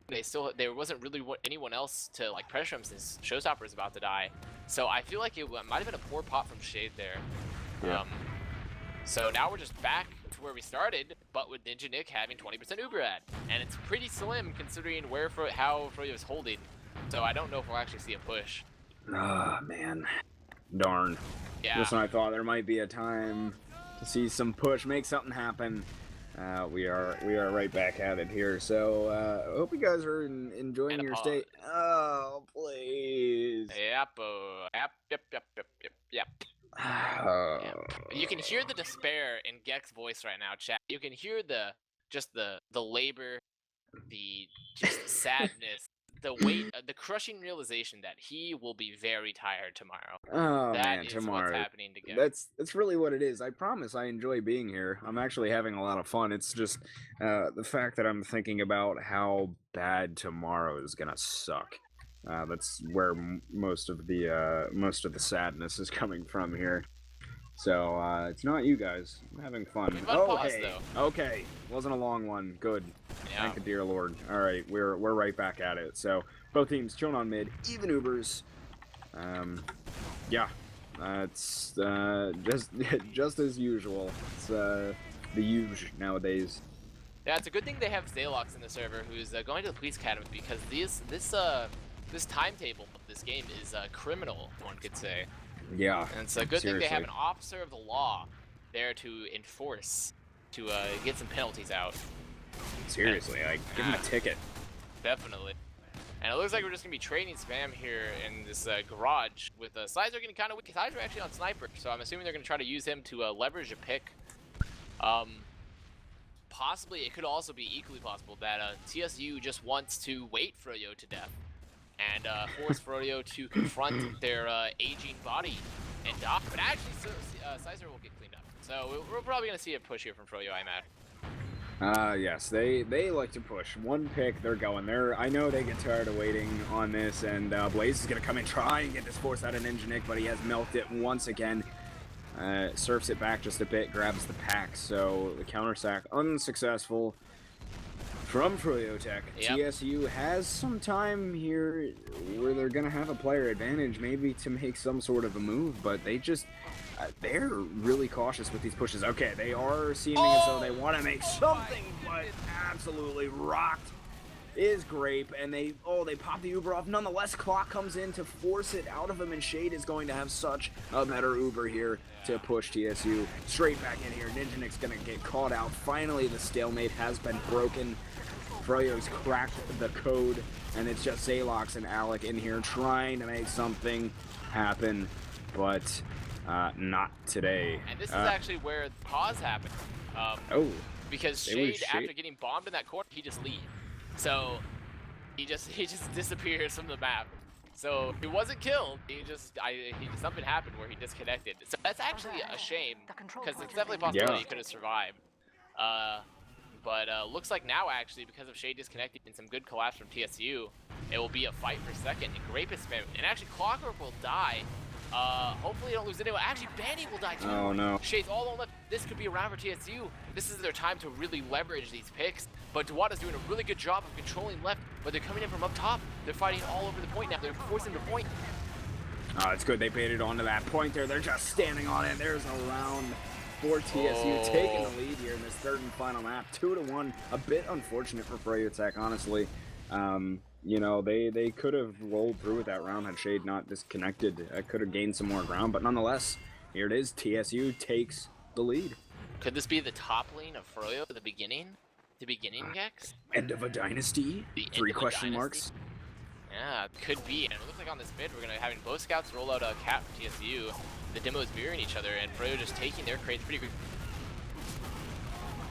Oh, they're on in here. I don't know if Avast died on me too, but Zalox is going to get taken out of this fight here first, but here comes 3 more frags. 3 players from Froyo going down. A couple on the side of TSU, a bit dinged up here, but Alex still in causing some distraction. They're just going to collapse on froyotech over here by this choke. They take down Shade. Showstopper is going to be able to get Seymour. He picks up a 3K, and there goes TSU. Massive mid. Showstopper with an even more massive play. I think Clockwork's a little frustrated or something. I don't know, he's just spitting the memes. He just says, "Go TSU" in chat. And that's going to be Ninjanik staying alive as well, which gives them full advantage here. Clockwork comes up on Sniper, but this is another opportunity for TSU to take home a round here with a well-executed push. Seymour is trying to get a gun up desperately. as quickly as he can here to try and help this push. TSU's really taking their sweet old time. They actually popped off this Uber. They're sitting up top, and they're just going to send them on in. They still haven't capped second yet, which may spell some trouble for TSU here. Showstopper's going to get caught in. Sizer goes down as well. It's an absolute disaster of a push for TSU. Tried getting up top, but got forced and had to send it on out there. Weren't able to find anything with that Uber. Oh, he is on last. He's getting a lot of time onto it, but the sentry gun saves the day. Wow, that was a good gun from Seymour. And disastrous push from TSU. The Ninja Nick getting cleaned up there as well. So a huge Uber ad for Froyo. Yeah, they're sitting at 90% right now. Just free entrance into mid here, really. TSU had such a good opportunity to take a 2-round lead here in this game, but just botched the push, got forced early, and couldn't really do too much of anything with it. And didn't have players in position for the fight, really, so that will now be back at it. Clockwork is on Sniper, though, so maybe we'll see him open things up a little more quickly than we've seen in the past. But TSU's really just sitting all the way back here because they know they're at a disadvantage, so froyotech is just free and clear. The runway is open for them to just walk into second here. Yep, and they're actually going to be peeking really aggressively with Clockwork. They're going to want to try to get him to get a pick, but they're back at equal Ubers, it appeared. And so it's just all on Clockwork, really. He's peeking very aggressively. They haven't seen him yet. Oh, he might get cleaned up now. He gets a good body shot on Showstopper. He gets out. And I imagine he's going to try to repush from a different area. But he's actually just peeking back from the garage. Sizer and Grape have a pretty good flank control, but Seymour and Blaze are not committing because they know they won't have help from Clockwork right now as he's on Sniper. So we're doing it. We're seeing if Clock can get the pick, the coveted pick, to open this up for froyotech. As now he's deciding to go Z this time, getting even more aggressive, getting a good body shot onto Sizer, but can't do anything with it, and actually gets cleaned up by the loose cannon there. So here we go. They do have one pick here. TSU, they're behind Gecks. Sorry to interrupt. Oh, but he gets cleaned up by Blade. And I thought TSU was going to push out a Z, possibly, but they decided to back off when they lost Alec. But Tuatna goes down to Sizer. Big pick. Yeah, definitely. And it looks like we're going to be seeing TSU still trying to push, coming up from this left shutter. Blaze is called up. Banny's actually still behind them. Their combo is on the other side, getting really good damage on Showstopper. They could get an early force here from Nick. Banny is reloaded. There's still no force from Shade. Now Shade just popping, so a little bit of a better Uber from Froyo. And they're just juggling Showstopper all over the place. He should get cleaned up here inside of the right side yard there. So good juggling from Froyo, be able to pick that up, and TSU still down one at the moment. We are seeing even Ubers right now, but Froyo deciding to bring this on in through Lunchbox. Grape goes down, and now that's going to be Shade up top. He's giving those heals to Seymour. They're trying to make this push happen. froyotech is stuffing it through the right side shutter, but they did get Ninja Nick too, which is really big because now Froyo can just sit back, build this Uber up, and can wait to push last. Ninja Nick won't be up for another 2 seconds, so they're gonna have close to 80% by then. So this could be a really, really good time for Froyo to tie it up. It would not be ideal for them to flub this push here because it's actually gonna put a lot of pressure on Froyo then at that point. And that's Shade's 95%, gonna be on it here in just a minute. They're taking it up top as we speak, trying to do what TSU was attempting to do on their push. Good stuff from the loose cannon, though, denying them at least a little bit. They pop it off and send them across on the pipe. Zalox gets taken down. Showstopper's gonna go as well. There's 3 players out of it from TSU. Should be a froyotech round here. Seymour just standing on the point, and they will tie this game up now at really 2-2. That was a really good push from Froyo. Zalox did a pretty decent job of denying it, but Bandy was just able to get onto them, and they came up with their scouts and cleaned them up. It looks sort of closer that they could have fought it, but Froyo had really good point control with the rest of their players outside of their combo. And so it was a really good push from Froyo there. And we're going to be seeing another mid. Duatna is significantly faster than Zalox. Up top actually has really good control, pretty aggressive. And we're going to be seeing the opposing teams taking each other's crate. Oh, they do have crate control on the appropriate sides for them. Showstopper, oh, desperately hurt there. Clockwork finishes him off. He's going to grab Sizer as well. 2 out of it from TSU. They got to back up into yard here, and it's just hightailing it out of there at this point. Froyo is just laying on the pounding there. Get a good rocket onto Ninja Nick. Couldn't quite finish him off, but they are just going to continue to rush them here. They had to use it. They had no choice. Ninja Nick was down to 8 health and finally had to use that Uber there, and Shade should have full advantage to push into last with here. This could spell trouble for TSU. That was a great chase from Froyo soldiers and Scout, like, to follow them all the way that mid. Just trust their team is going to get that last point and get the force out. So now they have a great Uber. Even they're going to juggle, they're not getting fragged, they're getting tons of position. Force him to his left side. Duana can just put sickies everywhere. Force him to fight this point. He gets Alec. Blaze gets a pick. Bandy gets a pick. Actually, Bandy gets a pick. Now they're fighting point. Grape is really hurt in the air. They just have to fight this point. Just play together. Grape is dead. Just get heals. You have Shade. You have to kill. You probably have to kill Zalox or Sizer first. Whichever one comes after you. This Shade is baiting the point. Very smart. He's gonna get it. Yeah. Nice. Good play from Shade. Just baiting the point, knowing that they had to fight him. Yeah, and they already had so much cap time too, so it's really just a matter of standing on it for about a second and finishing it off. But there you go, froyotech with 11 minutes and 20 seconds left. They will take the lead in this game now, 3-2, your third and final map of the lower bracket finals here of the ESEA Invite Season 20 Team Fortress 2 here going into that next mid-fight. Froyo had a very good one. Clockwork gets taken down. Oh, here comes Grape. He's already gotten 2. He gets clocked to a showstopper. Gets Shade as well. TSU with a vengeance on this mid here. Wow. And they just destroy them. Blaze is the last one. Wants to try and make a play on the Ninja Nick if he can, but there are too many bodies around for him to be able to do anything. That is how you respond, Avast. Yeah, that was such a great mid from the TSU soldiers. I know who I've been told, saying earlier to keep an eye on. They won that mid, and Duana actually did a little bit of an overextension there. Played really aggressively on the crate, but he wasn't significantly faster than any of the TSU players. So they're able to really pressure him. Then Grape just came in, cleaned up some damage, and Showstopper followed up and had a really good rocket on Shade. They're actually gonna be putting up top. They pop really early, or not that early. They pop really well. They still have a heavy action from Troy, who has not been touched yet. They do get 1 pick. They're pressuring point really, really aggressive here. It's just on TSU to pressure this point, but Froyo is doing a really good job so far of hiding the super. Bandy's hurt, Clockwork hurt. This should be a TSU last. Yeah, they look like they got it. That is a perfect response there from TSU. After getting manhandled on the round beforehand, they come out, destroy froyotech on that mid, tie it right back up. 10 minutes left. We are at 3-3 here. That has been the shortest round we've seen all game. Yeah. That was the shortest round. It was like a minute. And Duana and Zalox mirroring each other here, just trading some sticky. TSU scouts are once again roll out a catwalk. Actually, Seymour takes a lot of good damage early from Zalox.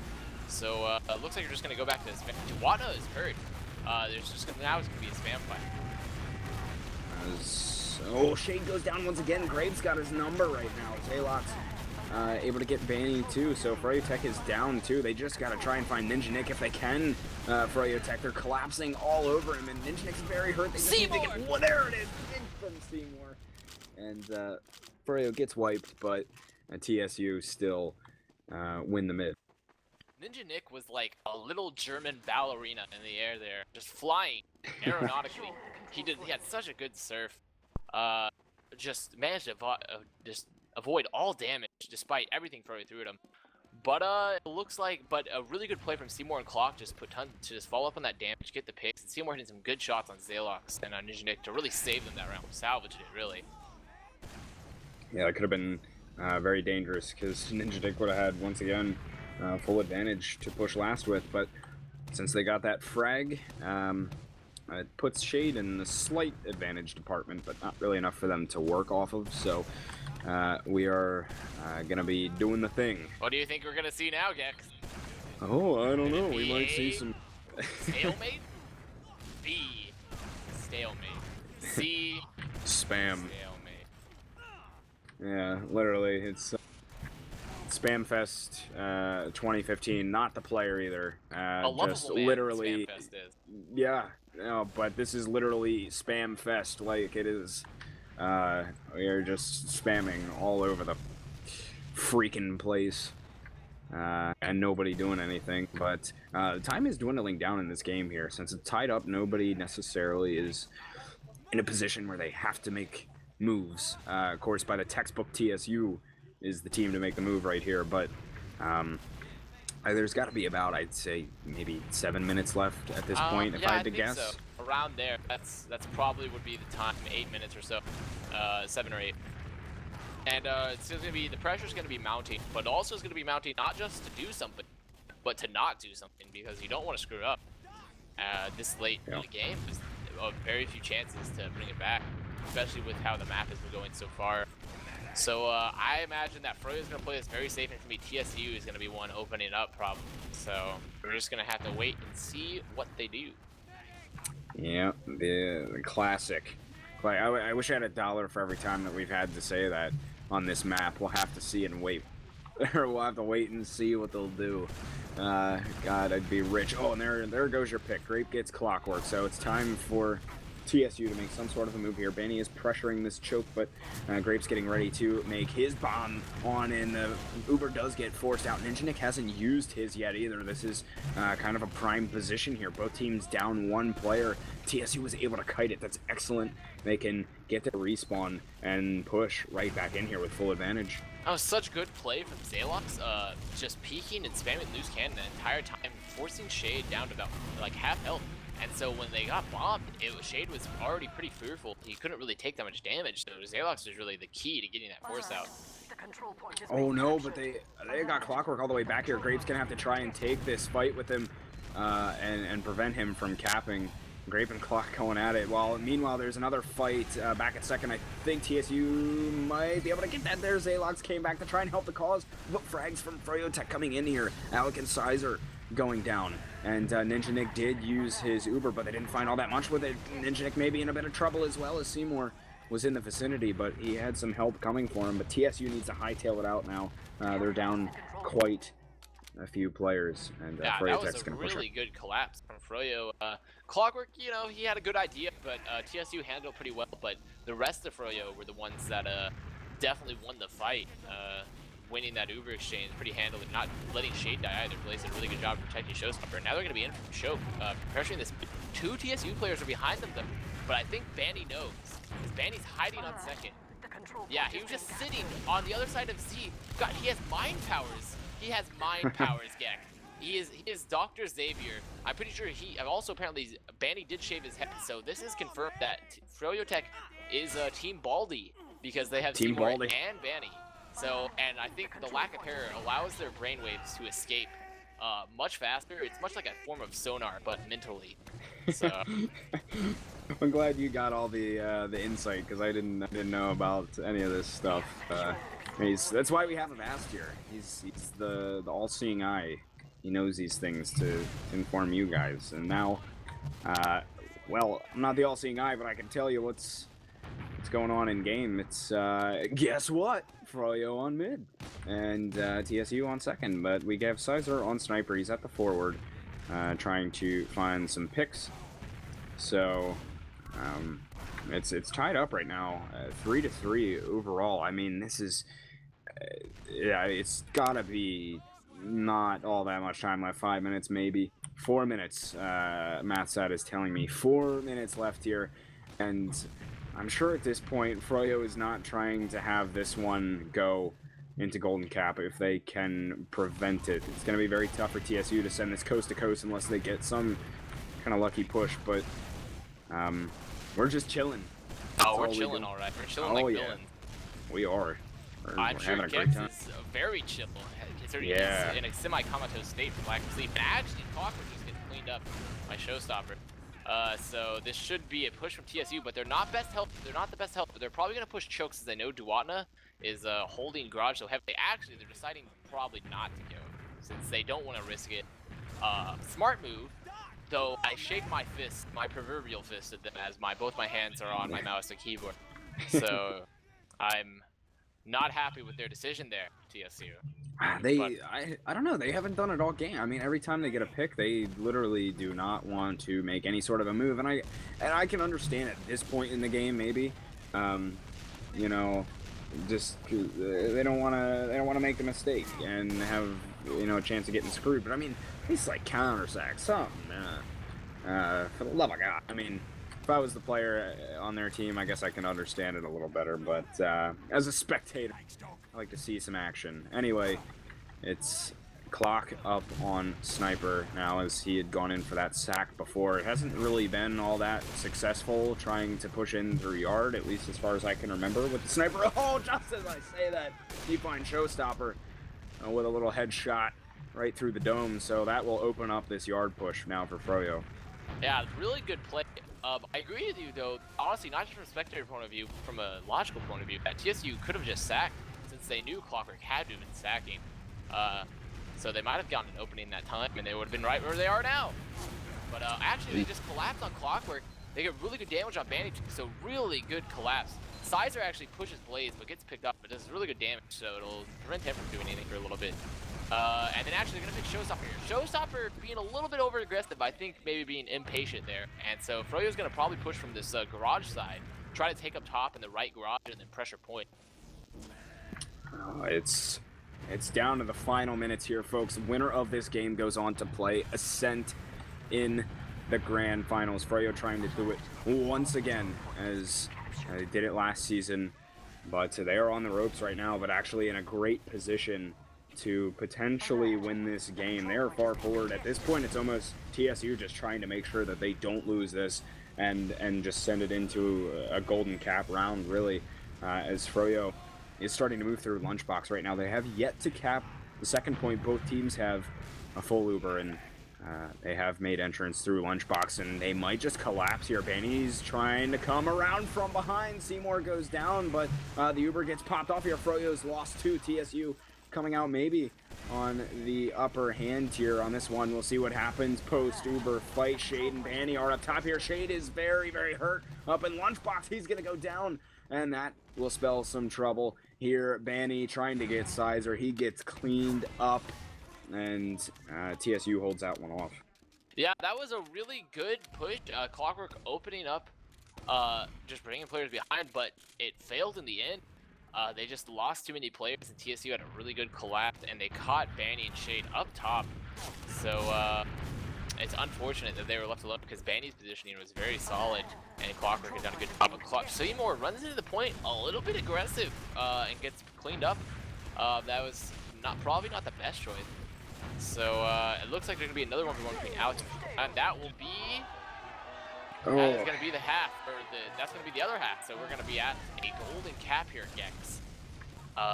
And we're about to reach the golden hours at this rate as well, where the sun shall be peaking above the misty morn, and we will be casting for like 12 hours straight.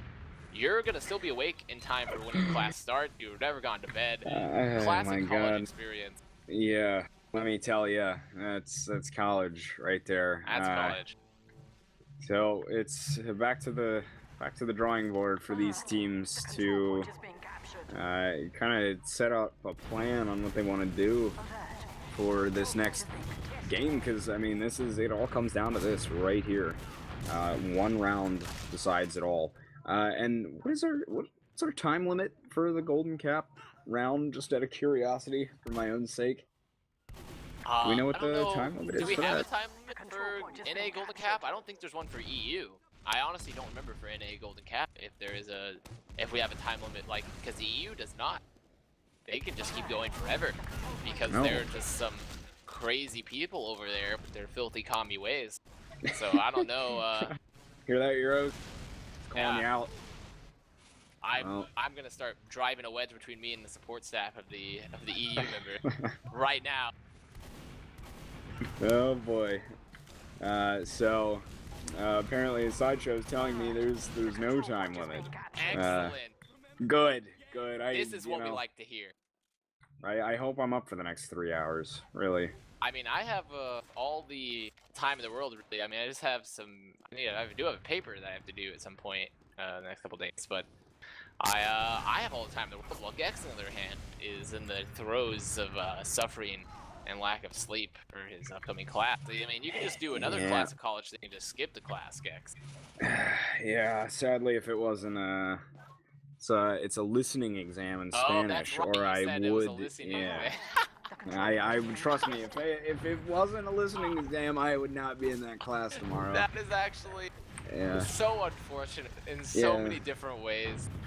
This is required, and speaking of things required, overtime is going to be required for this game as well here. TSU froyotech headed into a golden cap overtime. Third and final map, winner goes on to play You're just going to be in there screaming, Ayúdame! Ayúdame! Seriously. Professor! For the love of Jesus, help me. Like, hey, goodness. Alright, here we go. We're headed into it. Golden cap overtime. This is what it all comes down to right here. Right away, Zaylock's getting pressured inside a garage. Blaze comes around for a bomb, and he takes down Zaylock inside of that garage. He's trying for Grape as well. If he can find him, he tries to make his way out of garage as well, but Grape hunts him down. Showstoppers out of this here. Froyo losing Seymour and Clock as well. It's a 4v2 fight now. Things are dangerous for Vanny and Shade. They're stuck inside of this mid here. There's nothing they can do about it. Vanny, this is done. Dunzo. TSU gets the wipe on the mid, taking down Froyo. This is go time. Here comes TSU.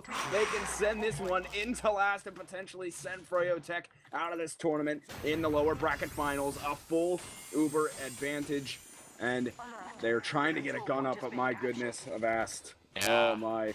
Gecks, your insomnia might just be worth it here, witnessing history in the making, possibly, with this, with the what maybe describe as the meme team from TSU coming in to knock out Froyo. So we are going to see a just very they're popping up top. Really good damage actually really early on TSU, and they haven't even touched the gun. This is actually the worst possible thing that could happen in the history of TSU ever, is what that could happen there. Oh man, they tried to take it up top. They got forced so early on the Uber and just couldn't do anything about it. And you know, they had the gun up over there and just couldn't touch it. Absolutely couldn't touch it. Shade's gonna have a little bit of advantage here. Froyo finds 2 frags. They're gonna be able to push out here. Sizer's lurking around inside of the lobby though. And maybe try and make a play on Shade here, or get some sort of a pick. Oh, look at that! Plotness hunting him down. He had an idea that he might be lurking here, but Sizer's buying them a little bit of time at least, drawing some players back. Blaze now is getting ready for something, maybe inside a garage. Yeah, I definitely see that. It was a good, you know, nice try from Sizer. Excellent work from Clockwork though, because not only did he help win that last, but he had 6 HP and pushed Zaylox just very bravely. And now they're just going to be, but they're still going to be back here on mid, equal Uber. TSU holding very aggressively on these crates. It's really tough to push there. I would like for them to just, if they want to push, just rotate to choke, since they're all committed for this garage side. But I don't think they're going to be. I don't think they're going to be pushing. I think this is going to be what we like to refer to in the business Gecks as a stalemate. Oh yes, and I'm sure these teams will be even more hesitant to do anything, especially considering the gravity of this round. But I mean, at this point, they really have to. We're not gonna sit here all day. As it closes on towards 2:42 in the morning here on the East Coast, we are still battling it out here, all for the love. Yep. TF2. So I have so to say that Gecks, you deserve a round of applause for your dedication to TF2. Yeah. You deserve the best match to come back for, honestly. It's pick the best match and the best night to do it. You did, apparently. because I'm cast, and we wouldn't have discovered our synergy without it. I know. So. I know. I've been enjoying the cast here so far. It's honestly been, I've been having a great time, and it's just, and then I think about the things I have to do tomorrow, and then I just kind of want to die a little bit on and the your inside. heart sink. Yep. Just remember, I'll be there in spirit with you. Well, you know what? I'll remember that as I'm beefing my test. But you know what? It's all love of the game, and for the love of this game, I wish somebody would make a play here. The Froyo just hanging tight inside here. It's, TSU has no. I don't know what they're expecting to happen here. They need to make some sort of a play. Froyo is not going to push them. Yeah. And TSU, it's their turn to make a move, but they're just sitting here. I don't understand if they're like expecting a player to magically die, disconnect. Like, They need to make something happen. Yeah, this is definitely on TSU to push because there's no time limit, and Froyo is not going to risk it unless they get a pick. So it's honestly on TSU to just try to do something. Worst case scenario, they make sure to play it safe so they can just back out of mid and give it to them. Then we'll just be back right where we started with just them on the opposite foot. So, like, it's on TSU here. Oh, Sizer just body Blaze over in the left side yard there. It looks like they are going to trade up on the frags, but still, I mean, he just ran right in and took that 1v1. But it doesn't look like anybody really wants to make any moves here. They're just sitting back still. I would like to see a Sizer spy. I think that actually could be what they need. Go big Sniper or go home. is a good pick class, which they put Alec on Sniper actually to keep Sizer back on Scout. So they get a pick class, but I honestly think Sniper is what they might be expecting. I think Spy would really be able to change up the pace and possibly get them in a position where they can know the information of Froyo and try to get a pick. Because he doesn't even necessarily have to get the med. If he just gets a flank pick, they can exploit it.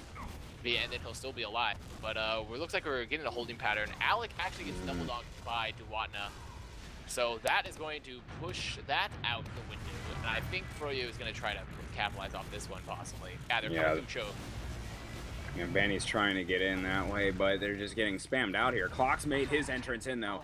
And he wants to wrap around, but it's just not going to happen. And now TSU have an opportunity. Clockwork does not spawn for 11 seconds. Please, but, TSU. Like, recognize they're the probably... advantage. Yeah. Okay, Grape looks like he wants to maybe bomb, do something. No, that's going to be counter bombs here. Okay, a couple frags coming through. Blaze goes down, but they lose Grape and Sizer at the same time. So and now TSU really does have to back up, and Froyo's trying to get in, but Vanny absolutely denied by Alec. Showstopper is still in here. He takes some health backs here, and Clockwork is just going to run across these crates. Oh. That was a really good job from Duwatna, just really destroying them that choke and getting them get that pressure in those picks. But then they went in, and the TSU did a really good job of fighting Bandy, and luckily Bandy hit a really good rocket, or he would have died as well. But I think TSU is going to try to force the issue with Clockwork still dead, or they're going to stalemate again with Sizer dying, and now Froyo once again has a pick. So froyotech is going to sit on second. So, I mean, not unexpected. Sizer will be up soon. So, once again, the impetus is on TSU. Oh, man. You know, I wouldn't have a problem with it if, like, somebody is just making some play. I mean, you know, these guys are just sitting around here all night. Look, TSU is going to do this same thing. I think they're gonna stack garage. It looks like they're making a move towards garage, possibly. So, or they're just gonna resume a very North and South Korean-esque hold, with either side looking at each other across the room here. So yeah, I don't know. It's we're chilling though. We are chilling. It's becoming less and less like a villain though, because it's becoming much more like excruciating agony. But luckily, well, Grape comes in and gets to what, which is actually that's a trade that TSU can take advantage of. They could walk through garage now without worry, and they're coming through garage, and they're gonna force a fight right here. But Clockwork is pushing the flank. He gets Sizer, and now they're gonna probably have a change here in yard. Yeah, they are going to take this fight here. Both teams down 2 players. Grape just got his respawn, but Banny's still inside of the fight. I think he's going to get caught in here. Indeed, he is. Some of the froyotech players trying to get back in. What a shot from Blaze! He just 180 flicked on the showstopper. Holy cripes, man. That was crazy, but froyotech down 3. TSU's only down 2. They could... I don't know. They're... Froyo's actually getting re-aggressive here. TSU had, well, now they don't have number advantage. Grape comes in, great bomb. Takes down Duwatna. So good here. He's doing so good, putting good damage on Clockwork. Gets Duwatna. They're going to pick up Clockwork. This is really, really good. Froyo doesn't have good health. TSU is going to get the second up. This they need to move. Be it. They really need to move right now. TSU grab this point and and get in. Don't give them time to set up here. They want to take it straight on in right now. Clockwork still has 5 seconds on this spawn. They have the Uber as well. TSU does. Shade. They pop it off. They gotta kill him, but they can't get him quite in time. Shade's gonna pop this Uber off. They have so much cap time down on this point. This Froyo is down so 3 players. And TSU my wins goodness. it. Oh my goodness, can you believe it? Taking down froyotech in the lower bracket finals. Literally the end of a dynasty. TSU Unreal. doing the unthinkable and beating froyotech in a golden cap overtime. Third and final map of the lower bracket finals, and they will move on to the season 20 grand finals to play Ascent. Oh my god, Avast, that was totally worth everything. Was worth it for me. For you, maybe not, but for me, definitely. I think it was worth it for me too, man. That was crazy. Yeah, I have to say that was a crazy match.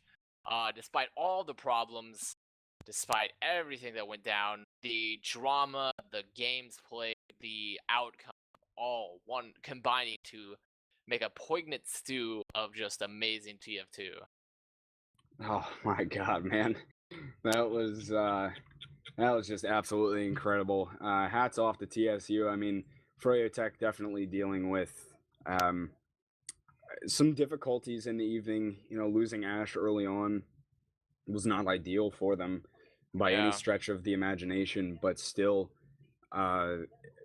nonetheless, I mean, really just persevering. TSU did, you know, putting all that behind them, not thinking about it, and just coming out here playing some TF2, man, and they ended the Froyo dynasty, so to speak. They've won the past 4 ESEA Invite championships, and they will not be heading to the finals this season.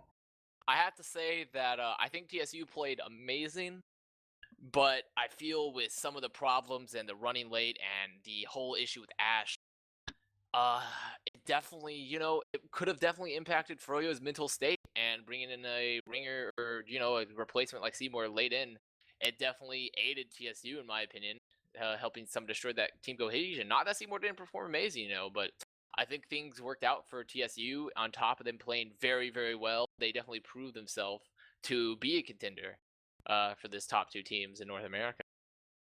Certainly, TSU played great. Certainly some favorable conditions for them, but still, nonetheless, played fantastic. And you know, that sets them up against Ascent now in the grand finals, which I'm sure Ascent is a bit shocked, just as everybody else is, to be seeing this right now. But incredible. Absolutely. Absolutely Is my only word for all of it. It's not even incredible, just absolutely. Just to everything. Just absolutely. Yeah. That's my response.